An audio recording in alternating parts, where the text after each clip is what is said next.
achieve success with Global.Media.com and celebrate it with or without champagne or rum. Here we go, Paulette. Here we go. Here we go. Here we go. Wellness is on. Who's here? Hello, hello. So Michelle's been here for a while. And let me start our LinkedIn page. What's Lisa saying? Have you had any productive question? Have you heard? Yeah. I've heard of Natalie since Christmas. I spoke to her a few days ago.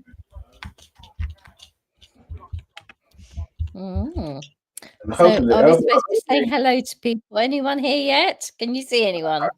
No, I got distracted by Lisa in my DM. I'm sure she'll be here. Lisa will be here already. If she's not here already, I'm sure she'll be here soon, right?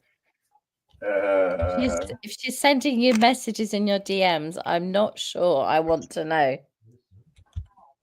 It's all right. I've responded now. I'm all right. Michelle drama. This is why I hate my DMs. Because I look, I get all distracted. I'm forced to respond. Don't get distracted. I'm coming back now. I'm going back to events. Let's put our event on. Let's see how it looks. Right. Are we live?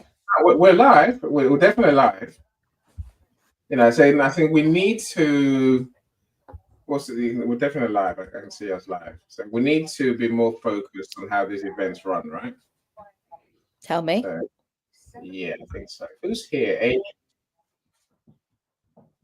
Let me introduce myself. Adrian, Happy New Year. Cyrus, I see you. Michelle, welcome. Who else is here? Sarah, welcome. Michelle G. Whiteside's here. Wendy's here as well. Aww. Suzanne, welcome as well. Thank you so much for joining us. Cynthia, I see you. Brian. Your friends have turned up, Paulette. Like I knew they would. Welcome. Thank you, friends. Okay, now so I'll show Paulette now. So Michelle has been here.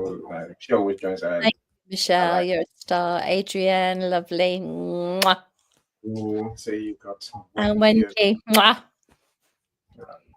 Michelle gets 2. Mwah, mwah. I better put the link in the comments for the StreamYard, right? Oh, that would be useful. Yes. Michelle's also she's also our counselor for the room, as you know. So we have a therapist in the room at all times to make sure that if anyone does have any worries, they've got someone to talk to. Zara, hi, lovely to see you. You're a therapist. Michelle. Oh, I'm kissing everyone today because it's the beginning of the new year. Cyrus has already had one, but Michelle's my favorite friend for her engagement on this platform. She is amazing, isn't she? True. And also on the other, and Dr. Marcia, thank you for coming. Happy New Year. Welcome, all of you. So I'm just putting the link of the StreamYard in the comments. If you want to join us on stage, just go and click the link and you should be in the studio. And then I shall bring you up on stage. Once you're in the studio, you can decide whether you want your camera on or off. Yeah, it doesn't matter. It really doesn't matter to me. It's about how comfortable you are. That's all I care about. This room is never anything but a safe place for you. So if you feel like you would like to come up and keep I think you have to open your camera to come on, and then you can close it straight away. Yes, you have to allow your camera and your microphone before you get in the studio. Then once you're in the studio, you can turn it off, and that way we can still hear you and we can still see you. Yeah, that's how I understood it too. Excellent, brilliant. Well, there's lots of people saying they're coming, so we'll see how many more turn up. But you can always start whenever. So we love those who share messages amongst themselves. Now they do it for us, really. So Christy, I'm not sure we've mentioned you. Welcome, Christy. Christy, mwah. So the amazing and Jenny, mwah. you know. So welcome all of you. That's good. That keeps me Absolutely. happy.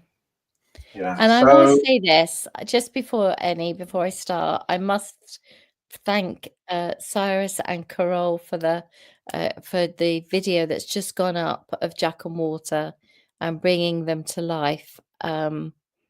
It's a dream to have a video that absolutely tells the story with the song behind it. It's a dream come true. Please go and watch it. It's one of my biggest dreams is so that the children who are younger, who don't always have the ability or parents that are willing to give them the time to read to them or read with them, to be able to watch a little video is amazing. And I've been crying my eyes out most of yesterday afternoon once it was all put together. It was just so magical. So I thank them both from the bottom of my heart. So that's all. I just wanted to say that before I forget. So thank you. Official thank you. Any back to you, my love. I haven't seen the video yet, right? Oh my God. Yeah, I'm sorry. Is it even better than the last one Yay. we had? Mwah, mwah. Oh yeah. Oh yeah, Yeah. it's phenomenal. Absolutely phenomenal. It's the same style of video, the same characters, but yeah, honestly, when you get a chance to watch it, you'll tell me, it really is great. So don't run away and watch it now. Watch it after. Cyrus is No, wrong one. Right. Suzanne, you don't know what this show is. I tell you what this. Oh, You can. Well, this is the mental wellness cafe that was previously an audio event. So now it's a live stream. So before you used to have behind the cameras, now where you can see us both, right? indeed. So and essentially we it's the same thing we've had for the last year or so. Maybe less than a year, right? Yeah, And about a year. what do you talk about, Paulette, in this room?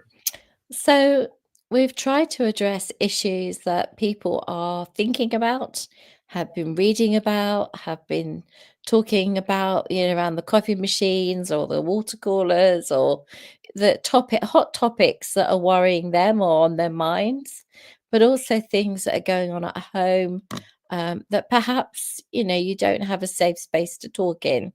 And really, the most important thing is for everybody to feel so comfortable with each other. So, Michelle says, play the video. At the end, perhaps we can. You need one. I need to have it to play it. If I haven't got it yet, I can't play it. Oh, well, maybe Cyrus can sort that out because I don't get So technical. I can't do two things at once. We know that. Especially not technical things. So the room, basically, just to explain, it's really about being a safe place for people to talk who perhaps don't have people outside to talk to. Hi, Dina, lovely to see you. And it really is important for people to feel that there is somewhere they can go. And there hasn't been, to my knowledge, that kind of an open forum room anywhere else. And Annie and I decided to put it together so that people could come and talk about things that are going on or whatever. We've covered an awful lot of topics, some of them quite difficult. We have a resident therapist in the room so that we don't have any worries, but we're not really talking about anything that's particularly stressful or potentially worrying today, hopefully. Professor Roxana, mwah, Happy New Year. So the topic of conversation today is really about how do you clear out not just the room, the boxes, the loft, the stuff that we accumulate in order to move forward. Kimberly, mwah.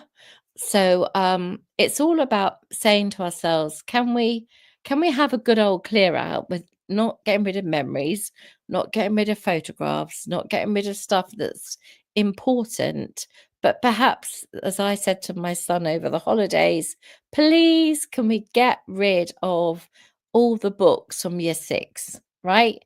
Do we really need to keep them? And the answer is no. But mum, but what about this and what about that? I'm like, no, just bye-bye, you know. And we've, you know, every card I've ever had sent to me in the 21 years that Ben's been sending me Christmas cards and birthday cards, I've kept all of them. When my I know. But I think to myself, well, one card won't hurt. And then I add that to Dad because I feel like, oh, he should keep his cards. And then our cards to him. Now, but suddenly, before you know where you are, you know, you've got boxfuls of these damn things. And you're thinking, what's going on? We've got 300 cards, you know. Am I ever going to look through them again? Probably not. So it's just about thinking that through. If you feel that you might, great, keep them. But then get rid of the school books to make space for the cards, you know? I personally feel that I have cluttered my house to the point where there are no rooms. There's no drawer space in any drawer. There's nothing, no space anywhere. And so I think to myself, it's time for a good old clear out. And what I would consider rubbish, somebody else would consider not rubbish. So let's take it to the charity shops. Let's get rid of. I mean, I must have 150 candles, and I bet I got bought 20 for Christmas. So I'm not upset about having the 20 that bought for me. I'll just pick the best ones and keep them, and the others can go to the charity shop. But literally, we had a 2.5-year-old here who opened a drawer full of glass candles, and it was like there was about 4 adults dived on him to stop the possibility of a big accident. And I just thought, what have I done? I feel everywhere is filled to capacity, and it's like, this is ridiculous. Charles says we've got about 40 crates of Christmas decorations. Big plastic crates. So do we need those? No. We can get rid of a load. So before Christmas, whatever I didn't use, I was giving away. And people were like delighted. And I was thinking, this is good. This makes me feel good. Then I was like, where's that snowman with the snowman with the, and he said, you gave it away. And I was like, but actually afterwards I was fine, because really I got other things I could put where the snowman was going to stand. And this is the whole point. We don't need 50 of everything. Some people are extremely lucky to have lots of stuff. Some people don't have so much. So that's a good reason to clear out, is because other people can make good. There's also, as someone pointed out to me, if you don't wish to give it to a charity shop or donate it, you can sell it. You can put it up on, one of these eBay or whatever these sites are called. You can. I bought stuff off eBay. I've never sold anything, but that's an opportunity. You can sell stuff on eBay. You can sell stuff on Facebook Marketplace. There are lots of different places where you can turn stuff that you've got that you no longer want into cash, right? So, those would be a really good opportunity. And yes, we've talked about that as well, Kimberly. Interesting. He did say he'd make a card, like a little card up with them, put it all on some sort of disc or something. I don't know, some little USB thing. And that would be a whole box of cards would be on a USB. I was like, yep, I could live with that. You can get a picture frame that has all of them, so it just goes through all of them one by one. So the rolling ones, yeah.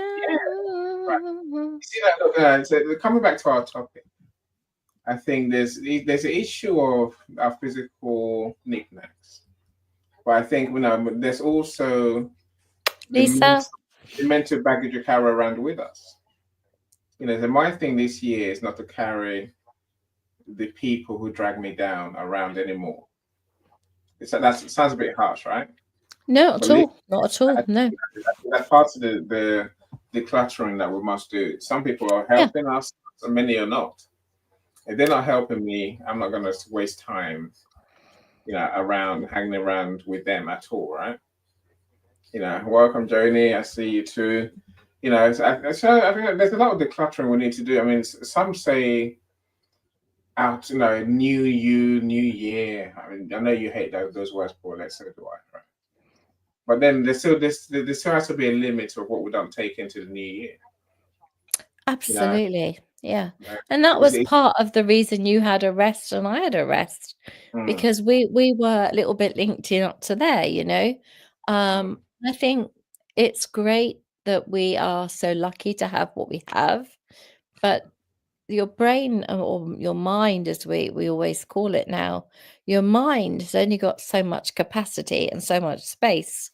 And what we don't want to do is fill it with a whole load of stuff we don't want or need. What we want to do is fill it with positivity, fill it with things that are going to do us good, things that are going to take us forward, and things that are going to take us to our eventual goals. Now, I'm not saying we have to have these goals now, but I do think we have to give ourselves the opportunity to just get ourselves into a really good headspace where we can move forward. And I think that there's a lot of people, and I'm included in this, that have had quite a lot of hard stuff have happened to me last year. Some of it on here.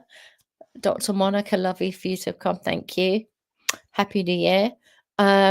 I personally feel that it would do us all the world of good to have a bit of a clear out of all the thoughts that are not doing us any good. So all that stuff that's in the negative subconscious mind, do as much as we can to say, let's just clear that out, make room for new, good, positive stuff that we can actually push forward with. And I think that would do everybody world of good.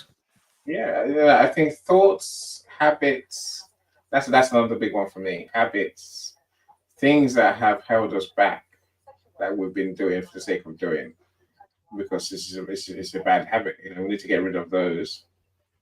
So people, as I say, emotions that don't help us. Whether that's people who just make, some people just make me feel sick. Sorry about that. I wouldn't say who they are, but I'm saying, but there's some just make us feel unpleasant. And so again, I think it's either get rid of the unpleasant feeling or get rid of the unpleasant people.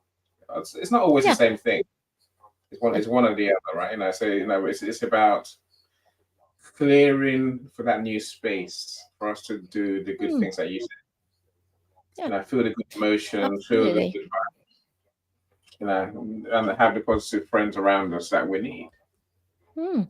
So what do you want? And I think I really would love for people to think about what they've kept from. I mean, I've kept a lot of baby stuff. It's not loads, but the outfit Ben came home from hospital in, his first baby grow, his first hat and gloves and things like that, and they're all in a bag. And his first teddy bear, which was we called him Disemboweled Bunny, because it was a bunny rabbit that had like a handkerchief out that hung out of it, like a soft toy for the soft cloth for the children to rub around their face or whatever. But when you actually saw it, you had to push this handkerchief inside it, basically. So it was known to me and Charles as Disemboweled Bunny, but Ben loved this bunny for all it was worth. So of course we've kept that, and that's in a box for Ben, because it's so special. But I think it's really important to, look at who you are involved with, look at who you're talking to, see if they are helping you or they're bringing you down. I am obviously somebody that people come to with their problems. I'm somebody that people come to and ask for help. No problem with that at all. That's what I've put myself here for. But there are other people who are just bringing us down because of the negativity, their dodgy stuff they're doing, or the way they speak to other people, or the stuff that we know goes on behind the scenes. there's rumors and goodness knows what else. And we just have to go, right, okay, stay away from that. I don't want anything to do with that. I'll just stick with the people that I care about and I want to be part of. What's Joni saying here? I did the same, including the door frame. I measured them on. Yeah, absolutely. I mean, I think purge your contacts. It's a very good point, Kimberly. I think, we end up with thousands of contacts we perhaps don't need or want. That doesn't mean that we're not proud to have them as a number. But actually, if you've not got any intention or anything in common with them, then maybe that wasn't the wisest decision. And if you're not going to ever do anything together, then perhaps, there comes a time in life where you'll say, well, I think I'll have a good go through my contact list and see who I want to keep. No, I don't. In exactly the same way as you go through the loft, and exactly the same way that you're going to go through your old clothes, the candles, the Christmas decorations, everything. It's just about thinking things through logically and trying to not allow I love that comment. Michelle says, don't listen to rumors. That's one of my favorite things in life, is to go, no, I'm not listening. And then they put it in front of me and I go, okay, I'll look. If it's real, I'll look at it. But if it's stories, I'm not interested. But when you're faced with facts, yeah, okay, got to deal with it. But that's the one thing I think we need to work out, Paulette. What's going to replace the old?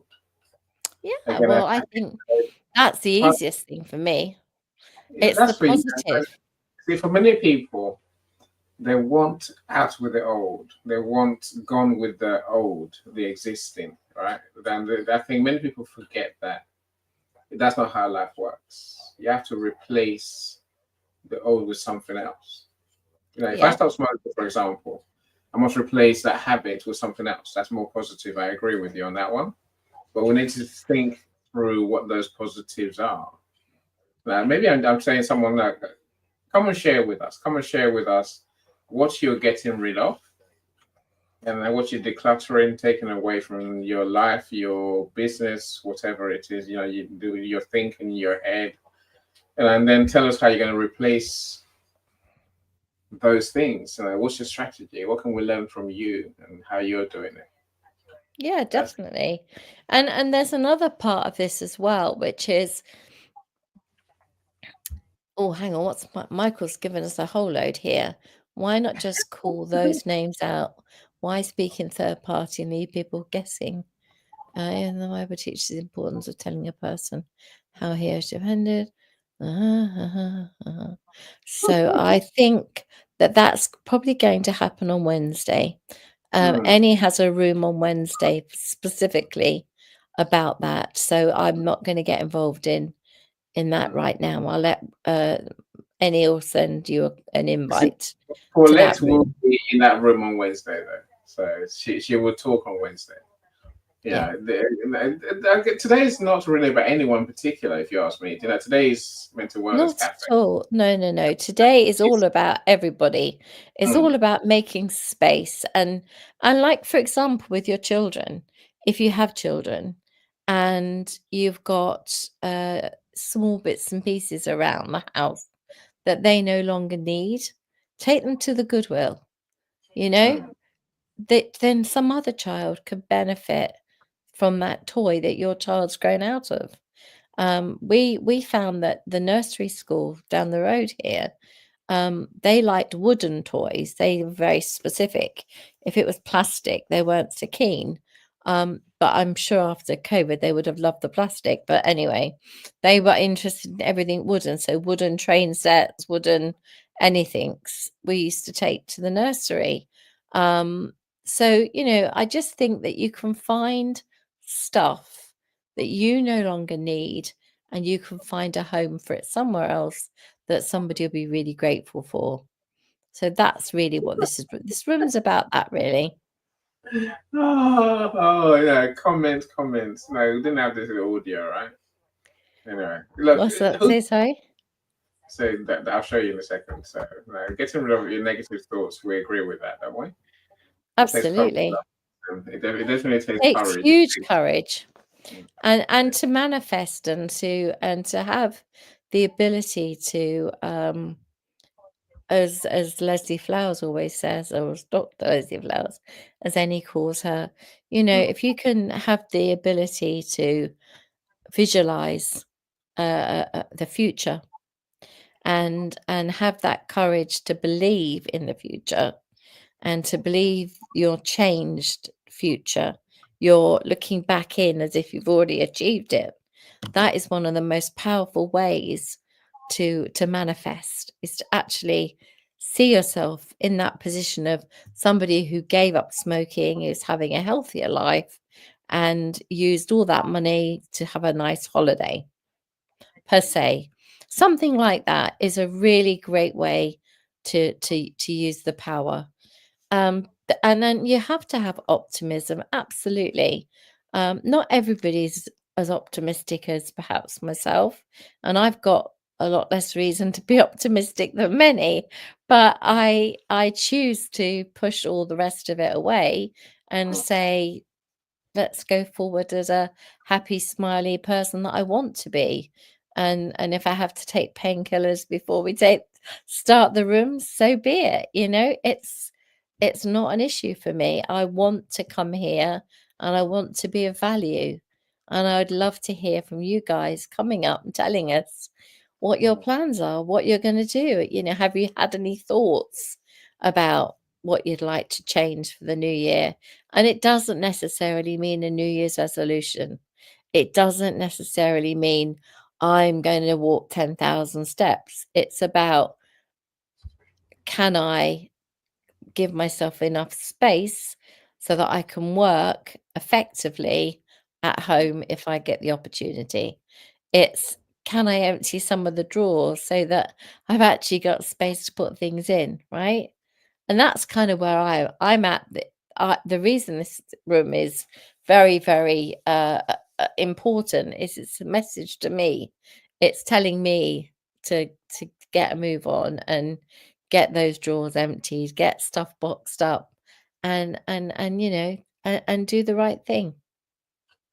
What's Kimberly saying?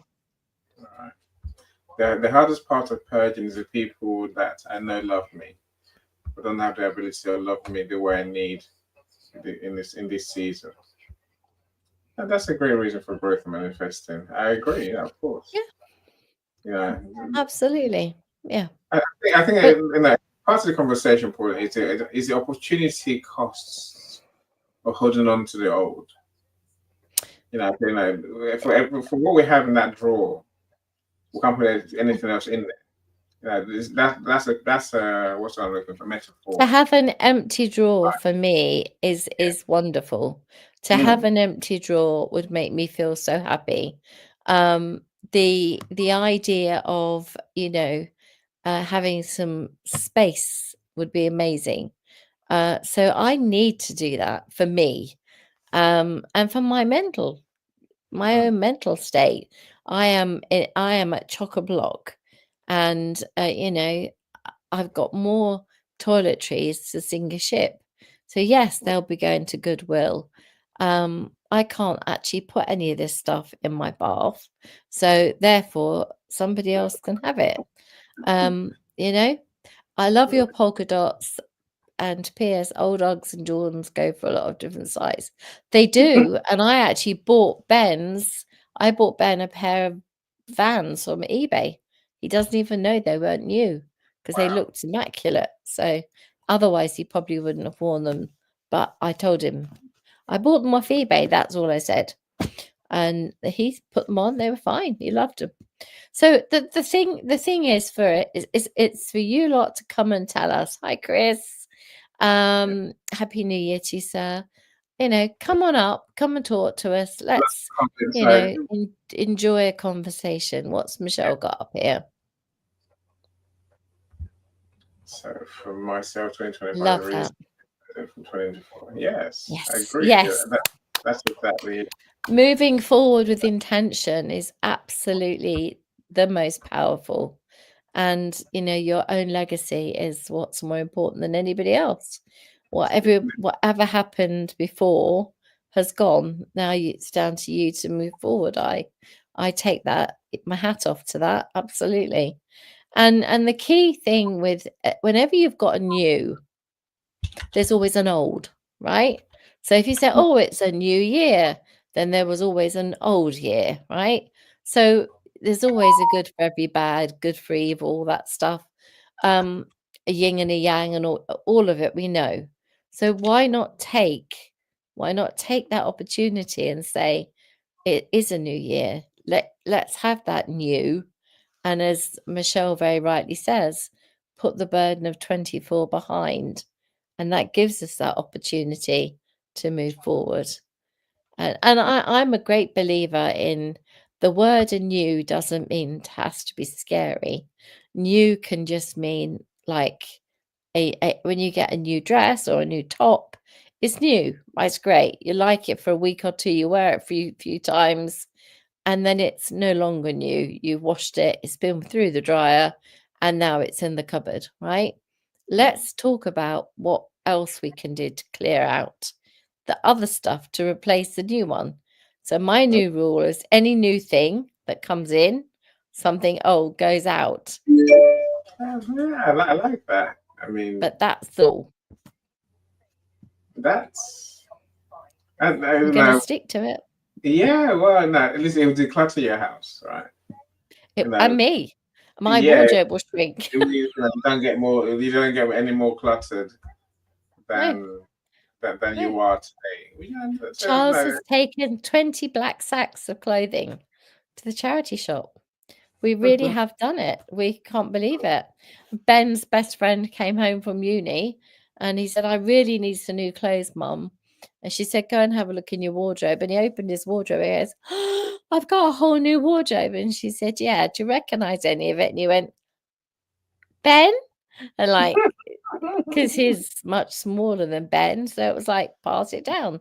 So it's perfect, But my stuff's gone to the charity shop. And I just feel like it's cathartic. That's the word I used in the spiel. It is a cathartic feeling to clear something out. And if it doesn't fit, you have to ask yourself 2 questions. Will it ever fit? How long has it been since it last fitted? And if you did lose weight or did change size, would you be able to go and get new? Clothes have come down in price so much, well, certainly in the UK, and I'm sure around the world, in a lot of countries, clothing is very reasonably priced. You can just get some, and get something that will fit you then. Why hang on to it for forever, just in case? It doesn't fit. Oh, I suppose no. There's more. It doesn't fit just about. And if I'm willing to do the work to make it fit. Yeah, hang on. Let's just say if you had a shirt that every single button was doing that, you'd have to do an awful lot of work, right? So yes. Are you not better off saying, let that one go and I'll get one that fits me? Right, so mine was t-shirts, Paulette. My problem was t-shirts. And when I was probably 10, 15 years ago, I bought this t-shirts, £300 each. I'm talking t-shirts, designer t-shirts, right? I got 5 or 6 of them. And they didn't fit then, right? But I thought, I'll work myself into them. It's taken me till now to work myself into them. And now they do fit, but it's taken a lot of work and pain that no one's ever going to see. Literally. And your son nagging you. Yes. Really, every day I must exercise to just fit into these t-shirts. But that was my goal. I set myself now for when I'm 50. So it can be done if we're willing to put the work in. Absolutely. But also, if you've got stuff that you think, look, it's time to just have a clear out, and I don't need all those coats because I only ever go from my front door to the car and from my car somewhere else, right? Leslie, you're not too late, lovely. Lovely to have you here. Never too late. And we're really just talking about clearing out our closets, clearing out our house of stuff that you no longer need or want. And also the other side of that coin, which is the mindful clearing out, getting rid of the people who pull you down, are negative, and being quite ruthless in that decision that they are no longer part of your life or can't be. And I think also there's a part of me that says negative people around you just drag you down. We don't need them. I agree we need to support them, absolutely, but we don't need to let their negativity rub off on us. Yeah.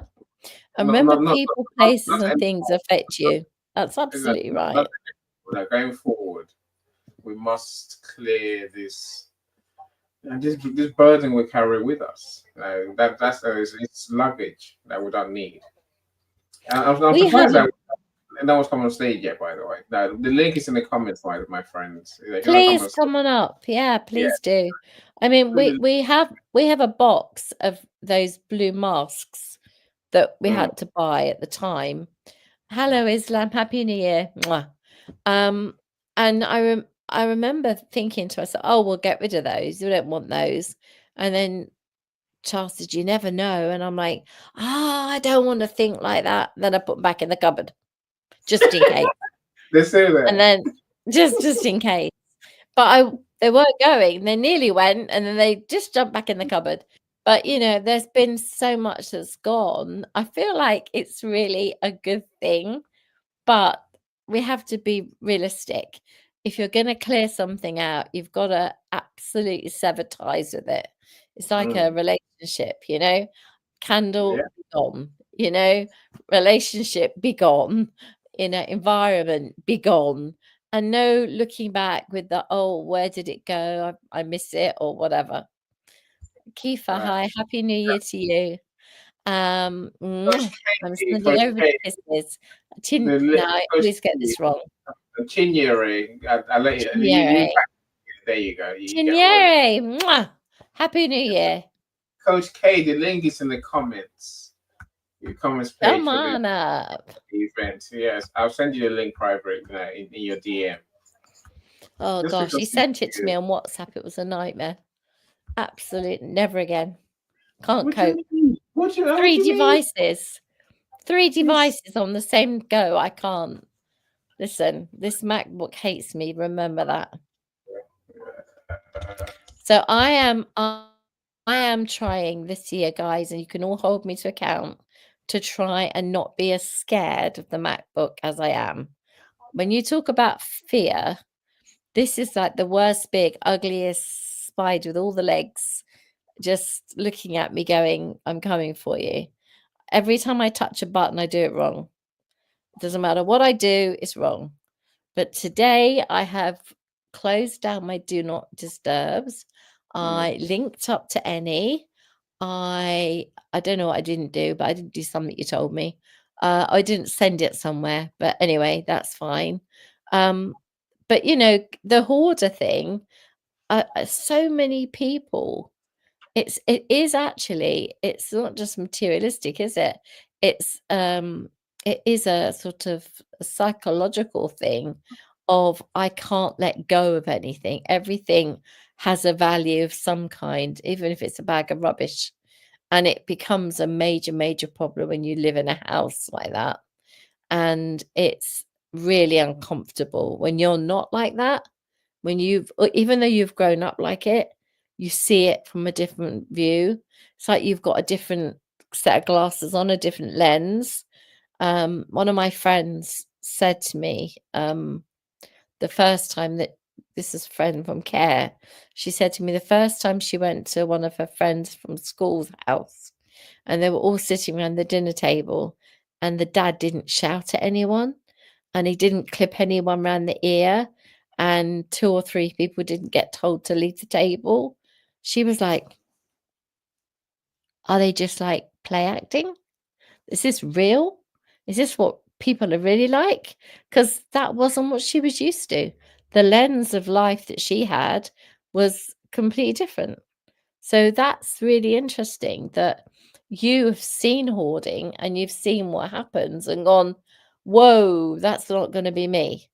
And that's an absolute definite decision, an intentional, purposeful decision. I am not going to do that. That's not how I'm going to take my family forward. And this girl that I talk about, you couldn't get a more loving family than hers. She's intentionally made the decision that they will only have nice conversations around the table, and she won't have raised voices. And same as me, I don't have raised voices. Raise your voice, I'm out of here. I don't do it. Don't do raised voices. No, And we got Coach K, and she's eating. No lip still. It's all right. No, you're not She's eating. eating lip still. She's eating lip still. It's okay. I knew she was doing her makeup. I just knew. Is she? Is she getting her face ready? I put on a little chapstick for you because technically I look how you said yesterday, but I can't leave you guys hanging. Plus, I like live. I like live so much better than, like, at first I was petrified, but it's I better know a song about that. Huh? First I was afraid, I was petrified. Do you know it? I absolutely do. It's RuPaul. Not RuPaul. It's RuPaul. Who sings it? First I was afraid, I was petrified. It's in the disco era, 70s. It's something to do with a cake. Shaka Khan. Is it Shaka Khan? Come on, Eddie, sort us out here. I Will Survive. Ask Siri who sings I Will Survive. I Will Survive, yeah. It's called I Will Survive. Yeah. I think it's Shaka Khan. Is that? No, I'll tell you who it was. It's some MacArthur Park. Is it MacArthur? No, something Park. Hey Google, who sings I Will Survive? Gloria Gaynor. I just told you. Gloria Gaynor. Yeah, it was her. Gloria Gaynor. Okay. Right. Anyway, that's answered that question. So Excellent. Cluttering. What's your thoughts on decluttering? So I did my big purge on the declutter before the new year. I'm guilty. I've been a mom for 25 years. And so there are certain things that I still did not get rid of. Like I have certain, like the little handprint that they come home from. I decided to do photo books. I like some old school stuff still works for me. And so we went through a little tote, and instead of having pictures in boxes, I decided to make photo albums again. I'm still working on them, so that's not done. But I got rid of clothes that were too big, telling myself I don't want to get back this size. I got rid of stuff that, I'll fix it later, but it's a little bit broken, but not super broke. I threw it away. We got rid of loads. I feel the way you feel. I have a lot of stuff, and I'm a trinket collector when I go and travel. And so I like having things. I wish I could turn the computer around, but like my bar has like little elephants from different countries. So when people come over, it's like, oh, well, where'd you get this? This is cool. They're like conversation pieces for me. But I just had way too much stuff. Will kept calling me a hoarder. Every time it's time to move, I get stuck either losing stuff or having to get rid of stuff I don't want to at that time because I didn't get rid of it soon enough. And honestly, it's so nice going into the rooms of my place and not seeing corners of stuff. It's nice. It has helped me mentally to just remove things, kind of how you're saying. I totally agree with you. Like I was messing with you in the comments, but I did the same thing last month. And I'm still in the process of getting rid of a few things. Like it's just Will and I now. We went from a family of 4 to a family of 2.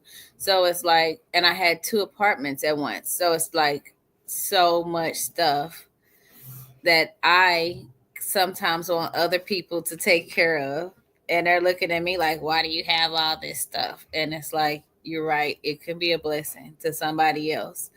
And I took a lot of pride. Some outfits I didn't give to the Goodwill. I'm specifically looking for a shelter for women that left domestic violence situations and had to leave everything behind, and they may not be able to afford to buy even clothes from the Goodwill, because when you're starting over, it's just so tough. And so I have some things that I would specifically rather donate for free to people that I know really need them, because they're like work clothes, and it can help someone get their fresh start, from where they are. Lovely. I Lovely. agree with you totally. Yeah. And I think that the thing that's so lovely is when you do clear out. I mean, I these plastic crates are, so big, whatever. You don't get a lot in them. And I was saying, you don't get a lot in these crates. And you're counting the crates. It's not fair. And then I looked and I thought, how many people have 30 crates of Christmas decorations? This is beyond ridiculous. And then there's all the stuff outside, and there's this. I just love Christmas so much. It's the happiest time of the year. And it is a mental thing with me where that holiday house from Miracle on 34th Street, I promised myself that house when I was younger. And so I turned my house into the holiday house. But does it do me any good, really? Probably not. It drives the cleaner nuts. It drives Charles nuts, Ben nuts. And there I'm sitting there in the middle of it all going, I'm having the best time ever. They're all going, ah. So, but they put up with it for me, right? Because they get it, right? They get it. And it's just important, I think, that we all work together, we all find what works for each other. And we had we had a huge cull. The cleaner was driving away with literally black sacks full of clothing, a boot was full. Then she'd come back the next 2 days later and she'd have the Christmas decorations, and they were going to put them all up in her daughter's hairdressing salon. And then the next day she was like, oh, what's today? It's like, and that's great because it's going to a good home. As you say, they couldn't afford it otherwise. So it's a good job. That's important to me. What's Keith is saying? Keith is saying, I like to keep things that look useful, but I have to make a big decision to get rid of things that I have been around for at least 20 years.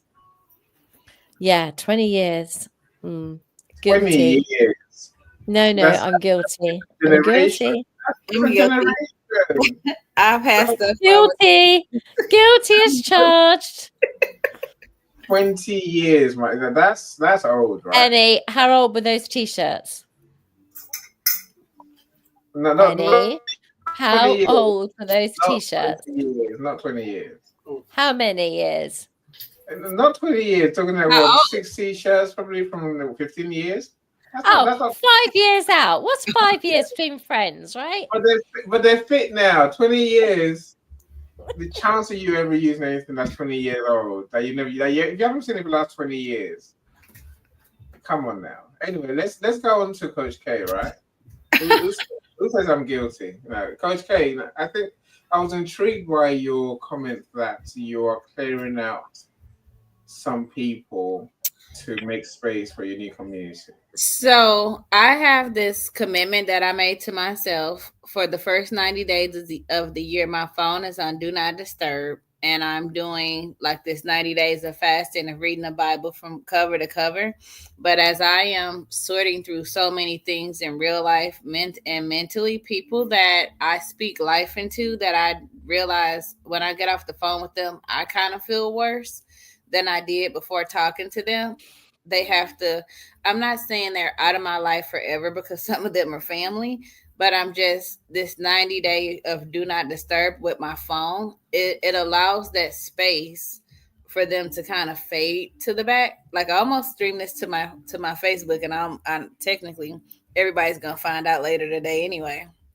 But I just need this me time. Like, it's really important for me to pour into myself after pouring into so many people from a half empty cup, that it's nothing personal against anybody, but I've been very vocal about the community that I'm building, and I believe that after I pour into myself, the next of my free time should go into people that made investments to pour into me. And so, like, part of that commitment of me giving up the phone, because Paulette knows I love to talk on the phone. Instead of doing it on the phone, I'm going to talk to the people like you guys that's been here, that's been pouring into me and like supporting. And I want to replace my phone conversations with intentional lives or different ways to monetize and grow my business, as well as my friends that are on the same alignment as myself, versus trying to get people that are not wanting to be on this path to believe in this path. It just makes this journey a little bit easier. So when I say I'm purging contacts, it's like people that are not for the betterment of the world, because I know people that are like disruptors of the opposite direction, that like being toxic, that like knowing they should stop drinking so much, but they continue to do it and things of that nature. If you have commitments that you constantly break to yourself, I should not have you very close to me while I'm trying to do the unknown and the unthinkable. It's like I'm expecting the grass not to be grass. And then I'm thinking that it's going to turn to the ocean one day. And so I think it's a great time to have a really good self audit and reality check. And I'm putting accountability and responsibility back on myself for the people I allow myself to give energy to. I think that that's when I say audit, like contact audit, that's the mental angle that I'm coming from, because some people are toxic and enjoy it. Yeah. They No, like being definitely. toxic. They'll say stuff like, "Oh my god, I'm so toxic." Ha ha ha. Like, Yeah. Great. Yeah, no. and you know what Michelle Bowman said? She said it's exhausting, and it really is. And the more people like that you have about you, the harder life becomes. Yep. So the sooner you make those decisions as to who is bringing you positivity and support and playing a role in your future. That's what I believe. It's about playing a role in your future and about playing a role in how far forward you can go with something. And if someone's dragging you backwards like a weight, then, we just don't need that. You just need to be brave. It's a brave thing to do. But I think bravery is something that we have the courage. We don't have to be fearful. There's nothing to lose. These people were only bringing negativity. So it's not that hard to do. That, and I know for me, I had to believe people more, because I have hope for people sometimes. Like, Annie was just on me yesterday, because I could be a bit hopeful. Um, but the thing is, when people tell you out their own mouth who they are, we really must believe them. Because there are some people, like I said, that proudly say subtle things that you think maybe they didn't mean it like that, or maybe that's not what they meant, and honestly it's exactly what they meant, because they said it. And when people say certain things at this point, I kind of look at it and say, we're not in alignment, but I do love you. And I think the hardest part, like, it's so much easier to declutter things than people, I would say, especially for people that are heart centered, because it's impossible for me not to see a human as a human and not see myself. It is Of almost course. And you impossible should to not always put you should myself in that. always look the good. You should always be looking for the good in people. I think you know that about me. That's something that Mhm. I always do. I look for the good in people. But the phone is a really good example. The contacts. Let's you go through your contacts and you go, well, I haven't spoken to them. They're dead. They're not even alive anymore. I've got, when I gonna copy my address book over, I got a new address book, and it was like, do I want an address book? Can I make it a technical IT thing?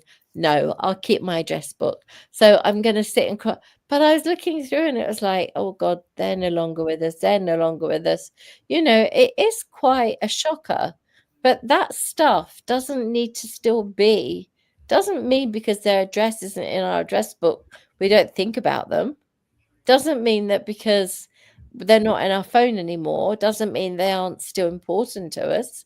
You can declutter your phone and declutter your address book and declutter your whatever, but you don't care anymore. It's just that you're making an intentional decision to have a clear out.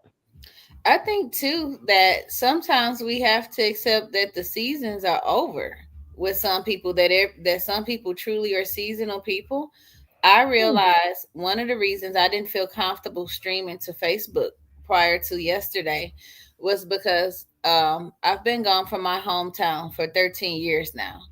And so me knowing how certain people feel, think, stuff people have done to me, it almost made me not want to be present. You know what I mean? In terms of Facebook. And so I did something for the first time last month that I've never done, and that's block people. Like people that I literally know do not like me, that they verbally told me, or we had, disagreements where we agreed that we should part ways, instead of me putting myself out there because of knowing I had those connections just lingering. I blocked people that I know don't like me, and I felt so much better. It was almost like you can feel the power being taken back from disconnecting, because although I didn't see them, I don't talk to them, when I post something vulnerable and I see them show up, it do make me feel a way on the inside, whether I want to admit it to them or anybody else or not. I do harvest feelings when I'm like, I just shared some really intimate details, and the person that told me they don't like me and would like to discontinue our friendship, and these are not relationships, just friendships, because Facebook has you connected to people from your childhood. And so I didn't realize how much inner work I had to do, and how much greatness can come from not saying a word to nobody, and just and it's kind of like you can feel yourself drawing back that power, because sometimes people say things to you when you're younger that you think don't bother you, but they actually live in your subconscious if you care about that person. And it's like, in Absolutely. spite of how they feel about me, I have a very hard time not loving people, because my love is so strong that if I love you now, I love you forever. But that don't mean I can't cut you off. Like, because I have to love me more. And the ability to disconnect, to make the choice to disconnect from people that don't mean you well, is such a power. That's probably the best power of 2025 that someone can take back, without saying a word or causing any, what do you call it, like I don't need to call this person and say I'm blocking you. Drama. No Yeah, drama. Just nothing. You just, and then I was like, whoa, that was easy. But if you know that when you put your stuff on Facebook, there's going to be people out there who are toxic, who are going to take Or just either. look to pick it apart Yeah, instead of exactly. You telling don't you you don't constructive need it. You don't criticism. need it. You don't need it and you don't want it. And I personally believe what you're doing is the right thing for you. Yeah. And I also think it's the right thing for many others, but they're not as brave yet. But they will be. And we all collect. The cleaner says to me, we collect dust on things you least expect. And that's sort of a kind of her way of telling me that we have bad stuff on things that we don't expect to have bad stuff on. So you have a really pretty lampshade, like, or a chandelier or something, and it's full of dust. And what that really means is that all that glitters isn't gold, right? Mm-hmm. And that is the expression that she used. And I think that is so true, that we go, oh, look at that lovely chandelier, not, oh, look at all the dust, right? Yeah. And actually, it's the dust that's the problem and not the chandelier. Not the chandelier. So, right? So what you're doing is a severe dusting. You're saying, I'm keeping me, I'm the chandelier, I'm getting rid of all the dust. I have to show And you that's this picture when I was a great decluttering. metaphor. Hang on, while you're doing that, I'm going to read Michelle Ramos's comment. Okay. It says, I am a minimalist because of her illness. Because of her, I don't like things and knickknacks, etc. Yeah, because you've gone the complete reverse, Michelle. You don't like the clutter that you had as a mother for a hoarder.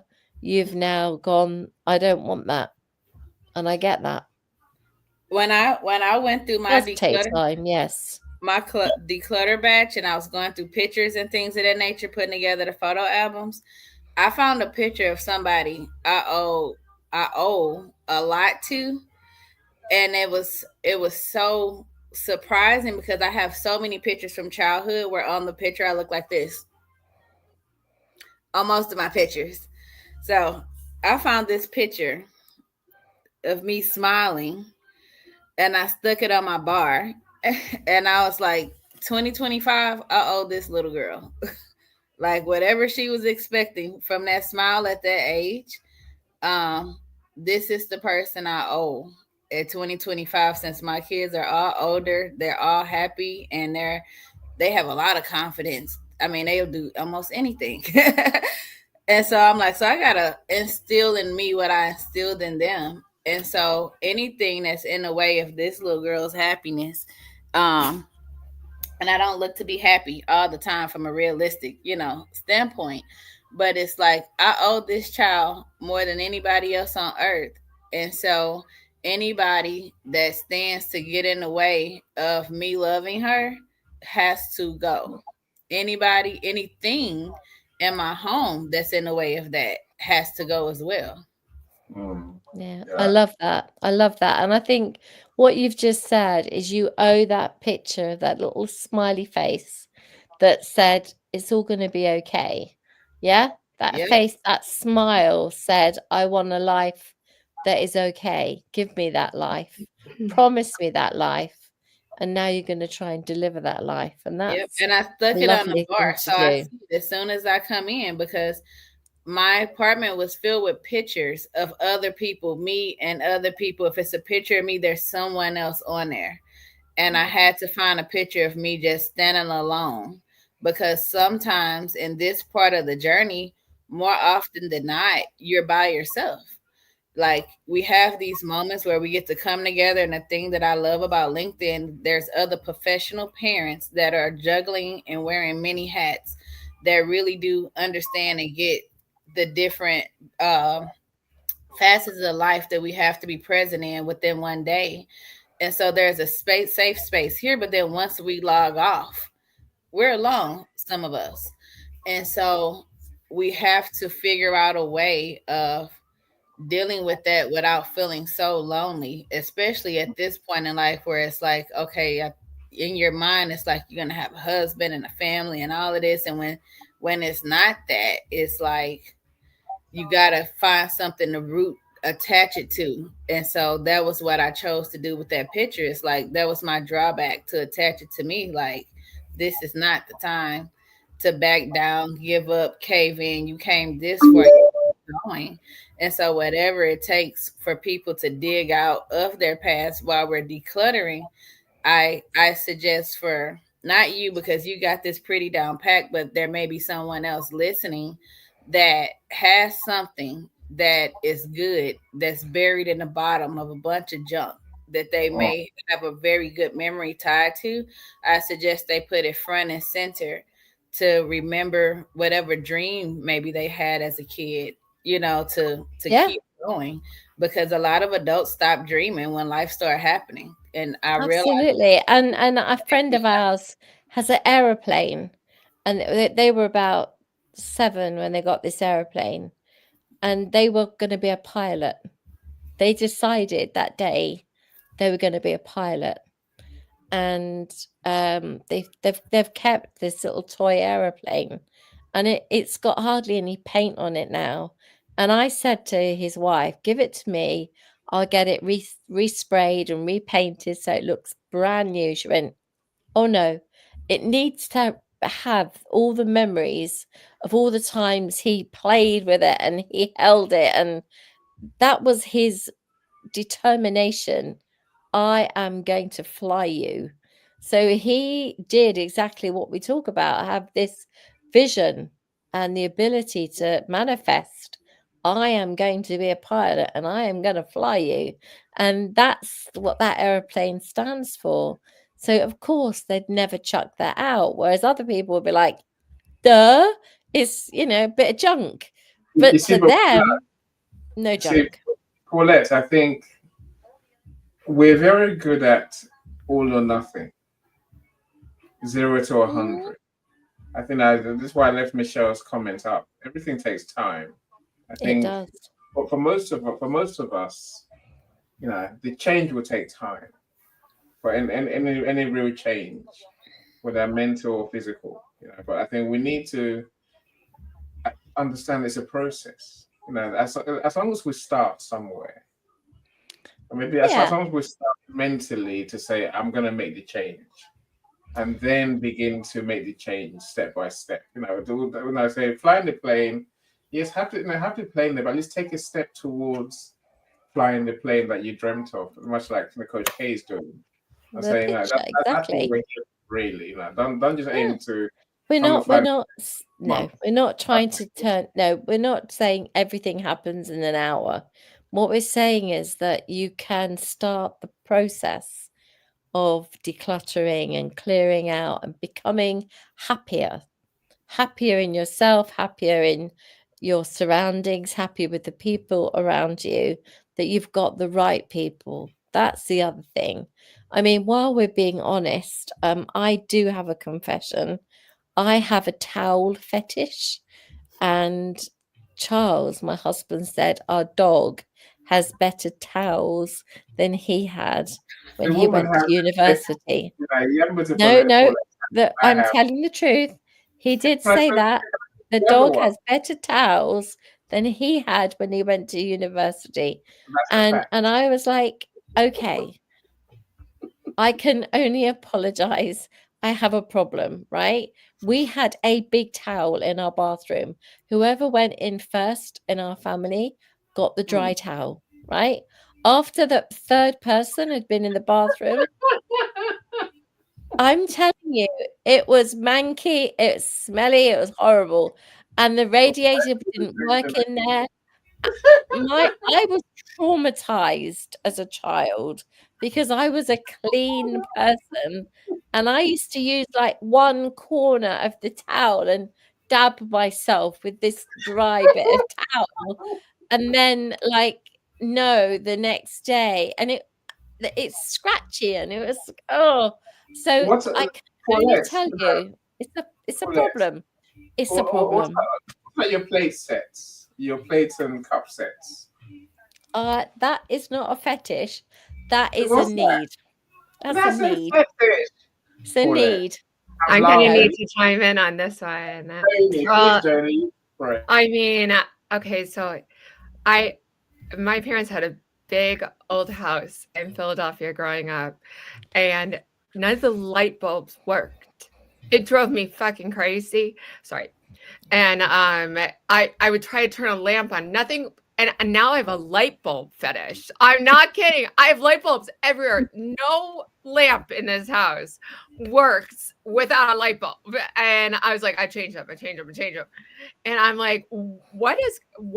Like, people come over to my house, they're like, why is half your tool bench light bulbs? What is it? This is kind of a little weird. But it does all resonate in childhood, where I would be scared coming home from practice, and no one was home, and I'm like, oh my God, I don't know who's in this room. I can't turn any lights on. But yes, also just wanted to say, I love the decluttering part, because that is certainly a goal of mine. I don't set a goal for each year. It comes with some point of either joy or trauma, pain or joy. So I don't set it by January 1st. It's like something happens and I'm like, all right, you know what? We need to get on the other side of this. And so that's usually what happens to me. I'm not like spring cleaning. I'm like fall cleaning, but I do think like holding on to some things that are materialistic it's negative. It's negative, like visual space that clutters your brain. And so I totally agree with you that like if you move, you're just like, oh, and then there's like more stuff. And like, especially if you have kids, it's like, and you want to be like, who's all this stuff? And it's like, it's yours, Mom. Yes, exactly. Ooh, I don't know. I'm having a little issues right now. I'll keep talking if you can hear me. But I can hear you. You're fine. Okay. Well, I can't see me, but whatever. And but I do think, having conversations with old friends who have really not been my friends for a long time, or even family members who they remember events so differently than how I remember an event. And that's true. Like, it's just people don't necessarily, have the same memory as you. So if something really hurts you back in the day, they may not have known. They may have, that was not a space in their brain. They may have just been a little jerk back then. But in my heart, like, I really want to practice a lot of forgiveness. And that's just really important to me. It doesn't mean they have to still be my friend. Like, I'm not like giving them another chance or anything, but I do think that it is It's part it of is your interesting. journey. It is It's interesting. part of your journey of moving forward Yeah. is actually coming to terms with stuff that has happened and Yeah. people that have hurt you and just going, okay, I acknowledge that you did that. Yeah. We're done. Yeah. But I acknowledge it. I accept the pain. I had the pain. We're done. Right? And like it's not their pain. It's your pain. And So the thing you you get said, to exit that back. absolutely. And the thing about the remembering things differently, a conversation came up over Christmas, and my nieces said, "Oh, I watched your video with Oberhey," and I said, "All right, yeah." And they said, "Dad doesn't remember playing that game with you around the table of not letting Mum sit opposite you, so that my mum would then make me leave the table." And I said, because he was only 4. Martin was older than me. So my older brother was 2 years older than me. He would legislate the game. He would organize the game. You sit there, I'll sit here, she'll have to sit here. That starts the game. Oh, he doesn't remember it like that at all. He doesn't remember any of that. And he never remembers you eating on the floor out of the dog's bowl. And I was like, does he remember the people coming to take me to care? Does he remember that? Does he remember me being in hospital? And like, they're going, no. And I'm like, do you know what? Just leave it. It's best left. I love you all. I don't want anything to cause trouble. What I'm saying in these rooms is the truth. I don't have to hide from the truth. Joni, you don't have to hide from the truth. You just have to understand that people look at things through different lenses, right? And those different lenses are very skewed.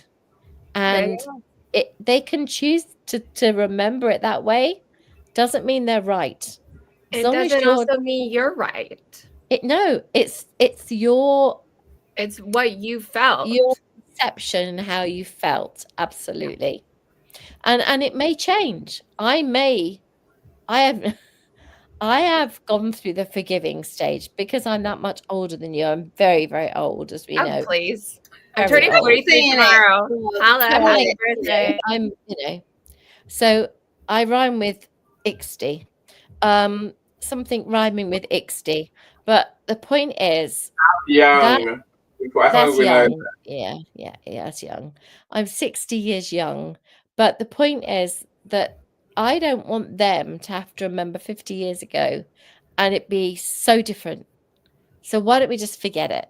And I'm like, we can, absolutely. And I don't want to burden, that's a good word. You don't have to burden. That's absolutely right. Annie, can we have Michelle's previous comment up? Not the it's okay to be okay one, that one, yeah.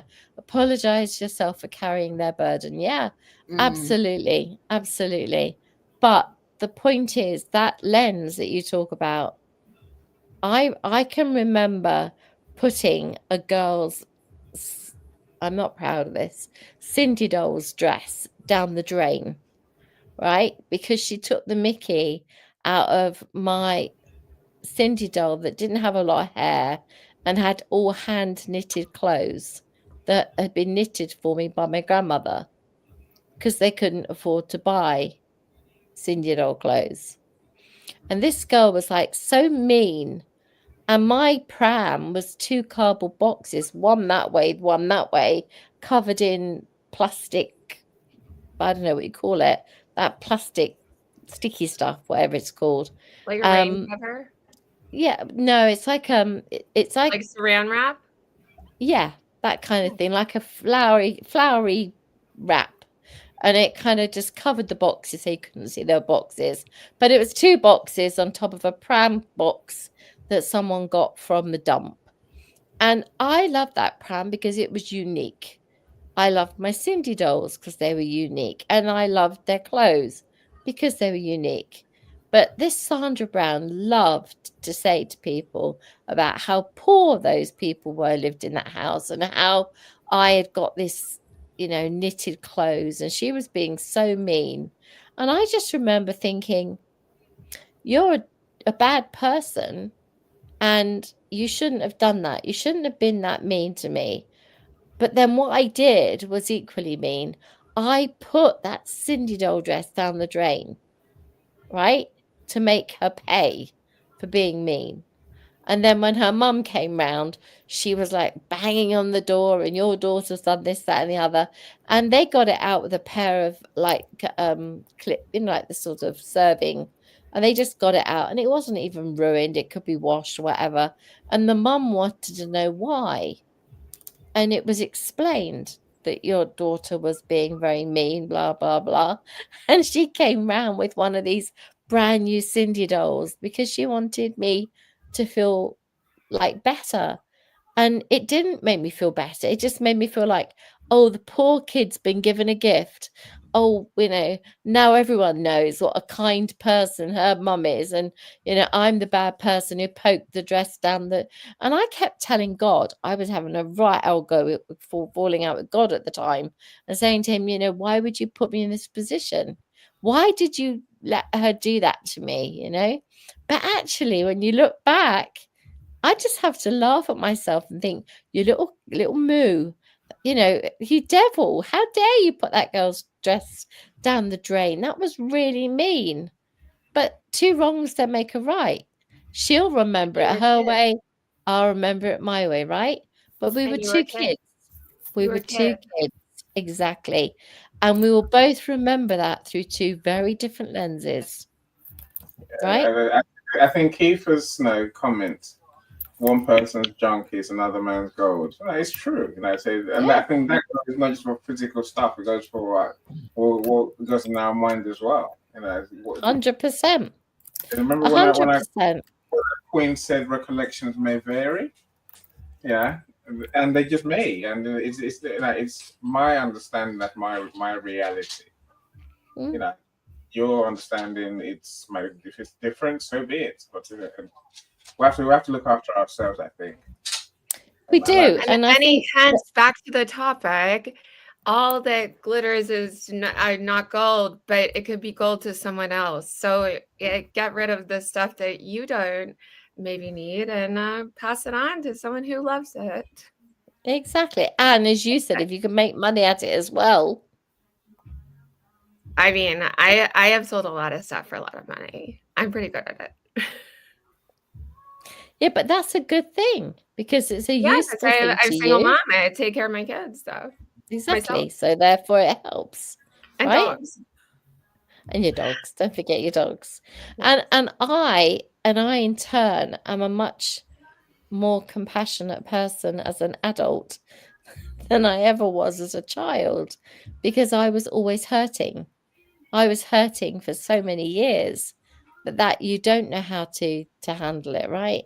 And Michelle's point here, compassion for just being willing to be willing and letting go with kindness is so important. Absolutely, it's important. And I've let go. I've forgiven, but I don't look at Cindy dolls and go, "Oh, I want one," for history, right? I don't go, "I now need a Cindy doll because I can afford one, I want one." But I can assure you, if Ben had been a girl, he would have had every Cindy doll, right? Because I would have needed to make that okay. So, it was just as well he was a boy, really, because he didn't get any Cindy dolls from me. It was that action comment men. that Michelle Ramos put. I did that last month with my parents. She said, that one. Yeah. Yeah. That's a really good one. Okay, I wanted to talk to you guys, and I guess it's a question for those of us that are on the panel, but not for me because I can't answer it.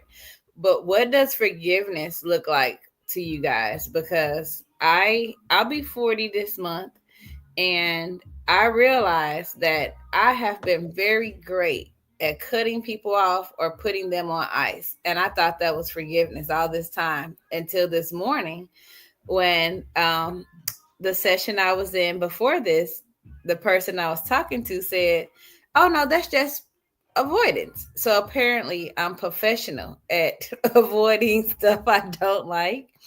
And so one of the things that I'm looking to learn this week is what does forgiveness looks like, because I know the definition of it, but what does it really mean? Because apparently I don't know how to forgive. I just move on, but that's not really moving on. What you do is you're putting it in a box. So what you do is you go, "I'll just put that in a box and I'll deal with it later." You think what you think you've done is you've forgiven, but what you've really done is put it in a box and gone, "Don't want to deal with that now. I'll move it along." All right? Or like completely just remove the person and be like, I forgive you, but you out. Yeah, but they don't know that they've been forgiven. You've not really, but you haven't. Fine. Don't listen to any. Don't listen to any. The point is this. If you have a problem, no, but if you have a problem and the problem hasn't been fixed, it's just been deferred, right? All that's going to do is come back and bite you in the ass at some other time. It's going to be unfinished business of some kind.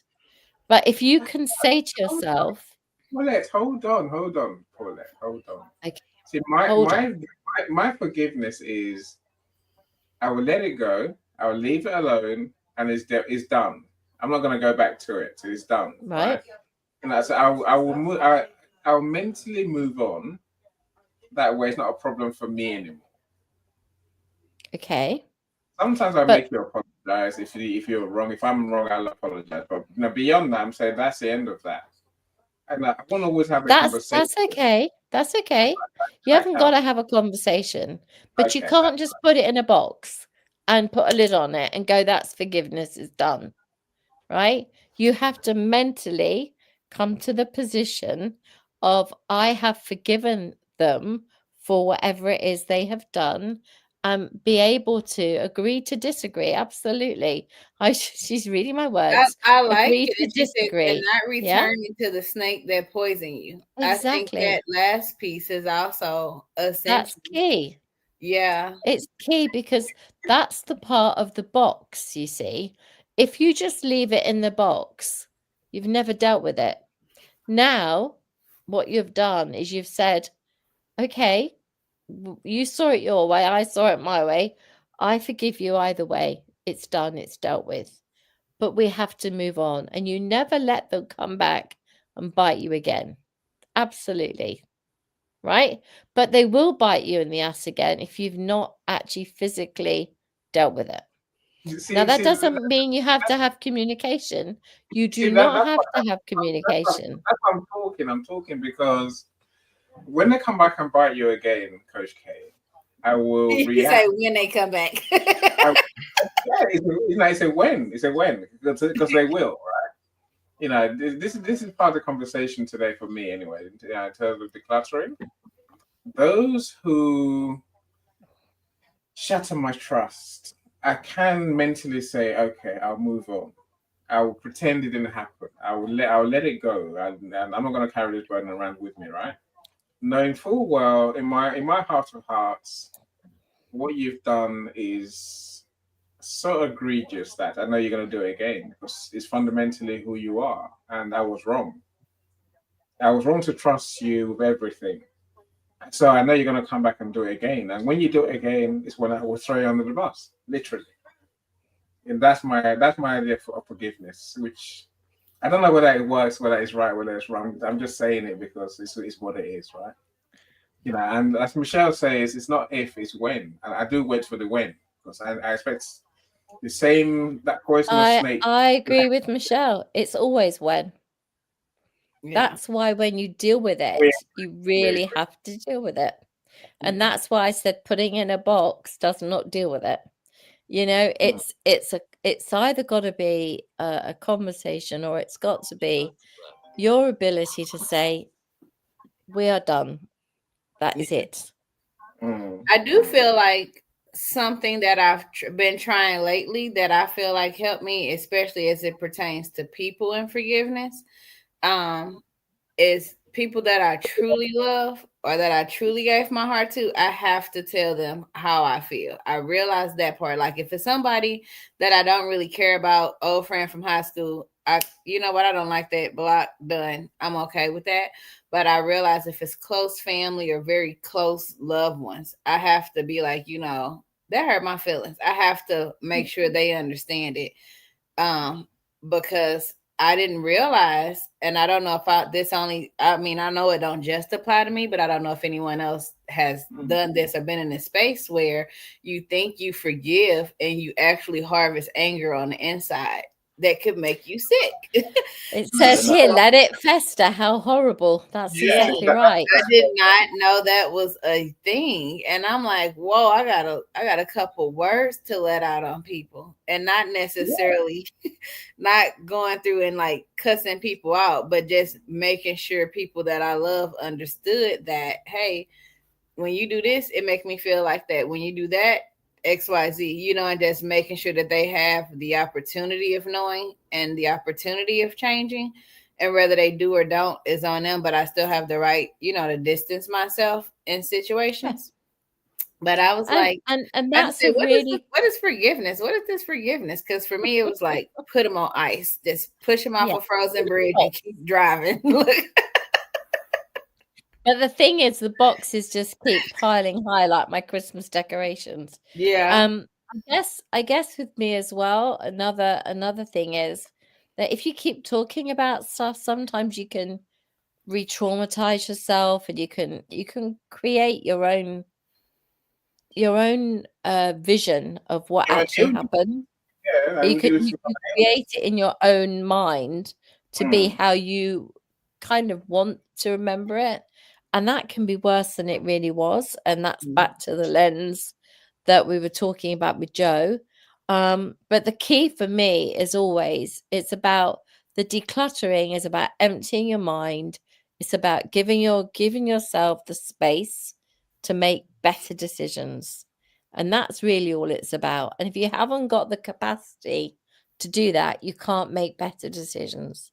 So it's clear a bit of space in your mind. Think of it as a room that is absolutely chock-a-block. Get rid of some of it and give yourself some space.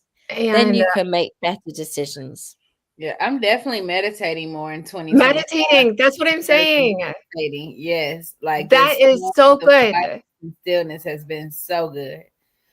It's like you don't think it works, and it does. It like clears like the cobwebs out of your brain. The deep breaths. Absolutely. I was like, just like going, like, from like the time I was 16.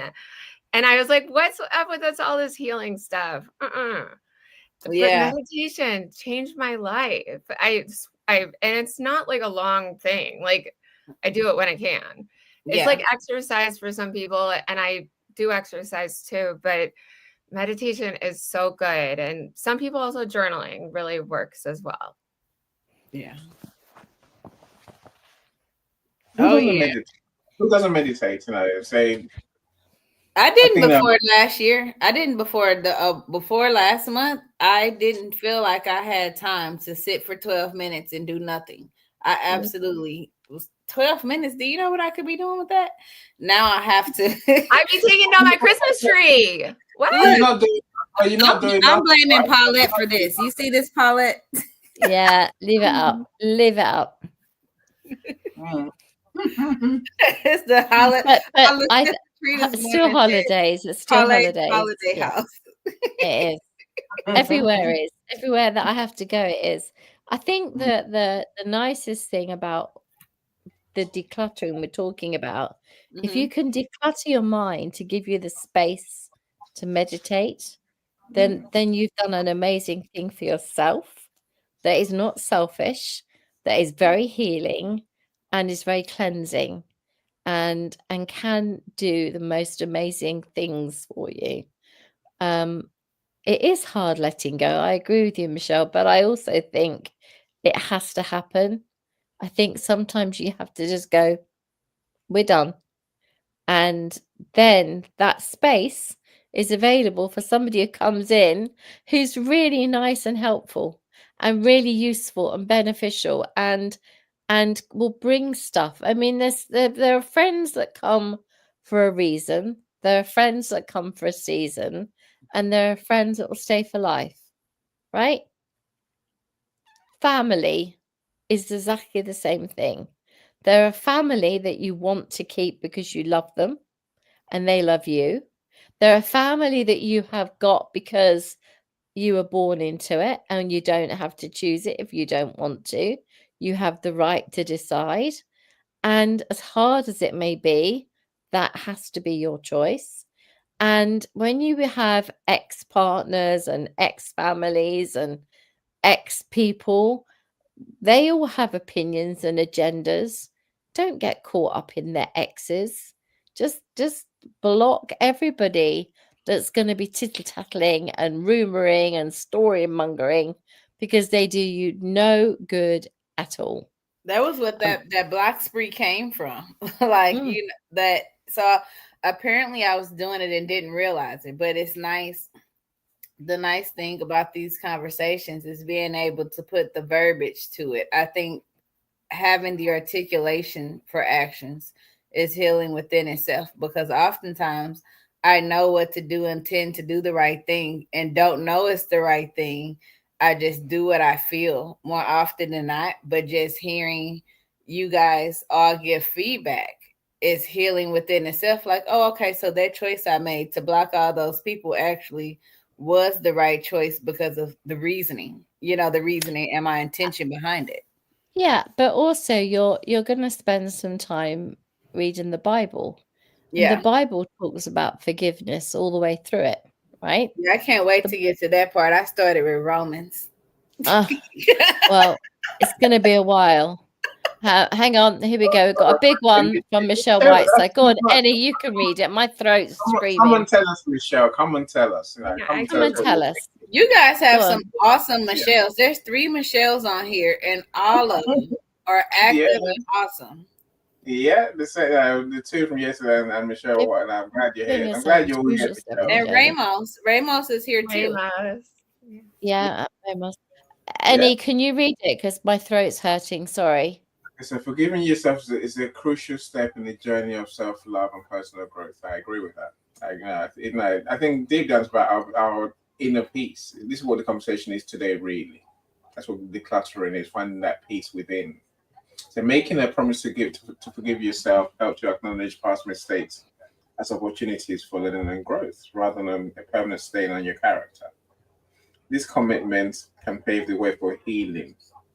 The key word there is healing, right? And it's a profound act of self-compassion, which allows you to move forward more positively and productively. By doing so, you also set the foundation for healthier relationships and overall well-being. I totally agree. The forgiveness, it's, I think it can happen from within, in the sense that it's for us. Well, one keeps saying it's for you when you forgive. When I choose to forgive someone, it's not about them. It's about me. Choosing not to think about this anymore. Choosing not to feel annoyed when I see you. Sometimes it doesn't mean Coach K, but other times it means I'm just not gonna when I see them. I choose not to feel anything at all. And sometimes if I feel that bad and I have to look at you and say I hate you, which I rarely do, right? So I have to learn to forgive. The kicker for me is I don't care about as much stuff as some people, but I do care a lot, if that makes any sense. And so I don't know how to tiptoe around this. And you guys I've been pretty vocal with y'all anyway. So I'm going through this divorce or whatever. And I although I know I should be extremely upset with this person, I'm not. I'm like, look, Joni's gonna cough to death. Yeah.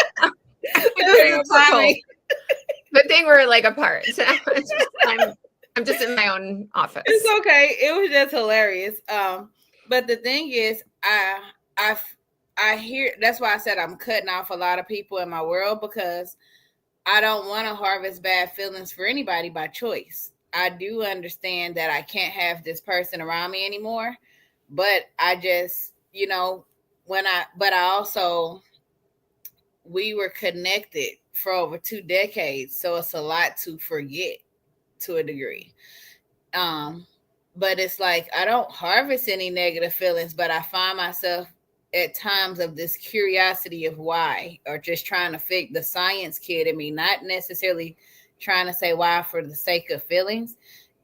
When I see people do things that are just so left field wrong, I feel sad for them. Not sad enough to get back, but it's like, what is wrong with you, or what happened to you to turn you to this person?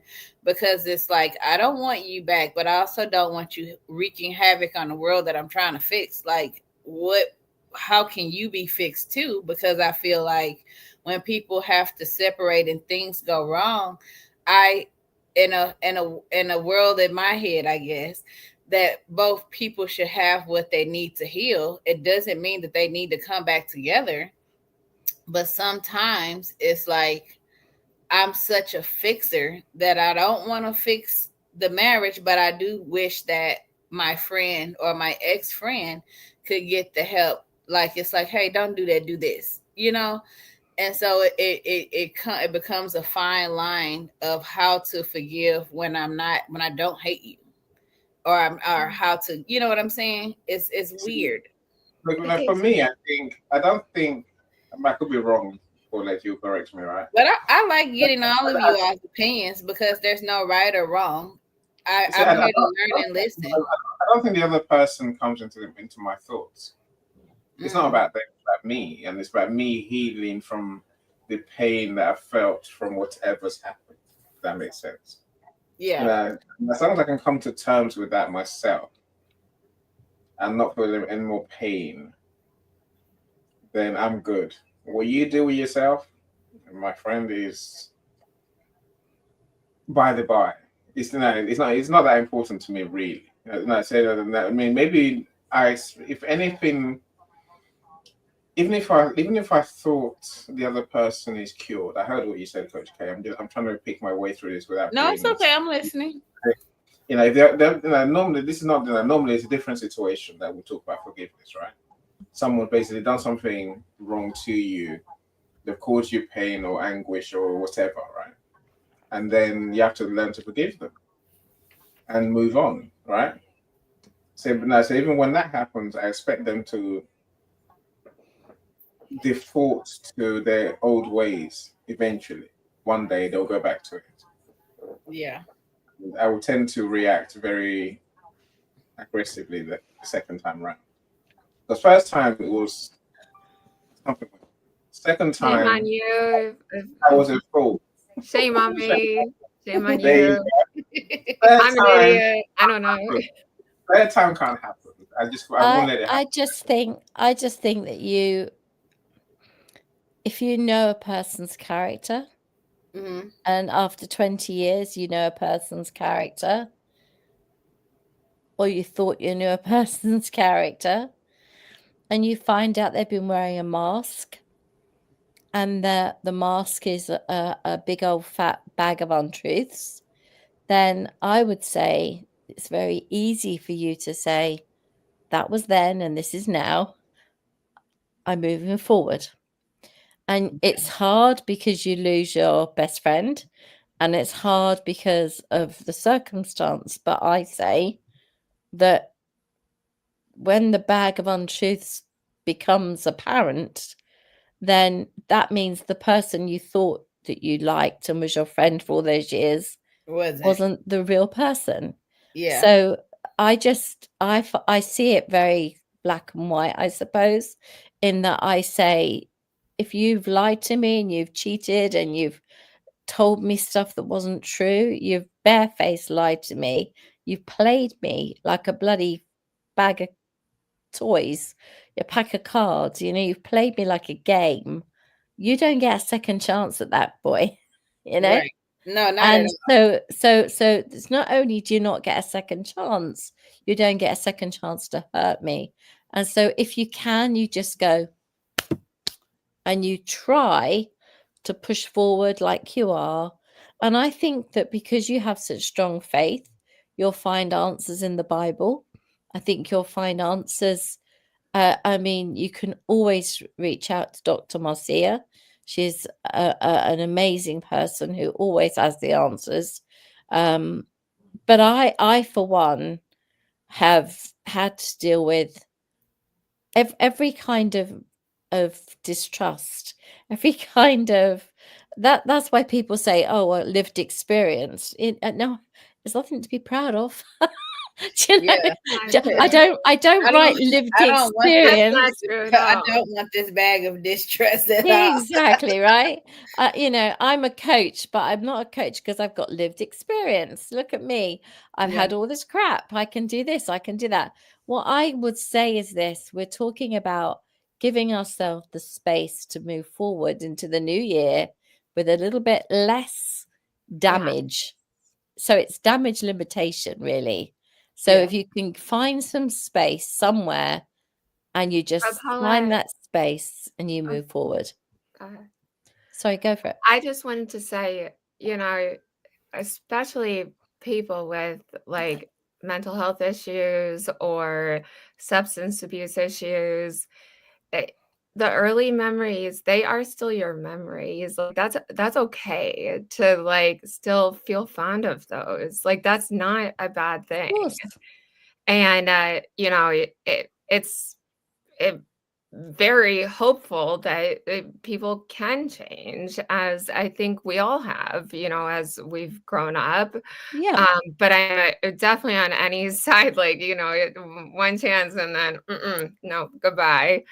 And it's very good to kind of protect your own clear head with whatever you so choose, meditating, religion. But yes, I understand you, Kay. So if you ever want to talk, you're welcome to reach out to me.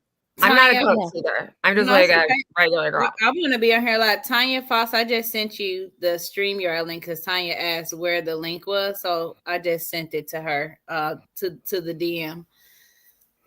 Yeah, I think the really important part for me of what we're doing here today is we're talking about everything from what's downstairs in the cellar in the house, what's on the top of the mantelpiece, to what's in our mantelpiece, right?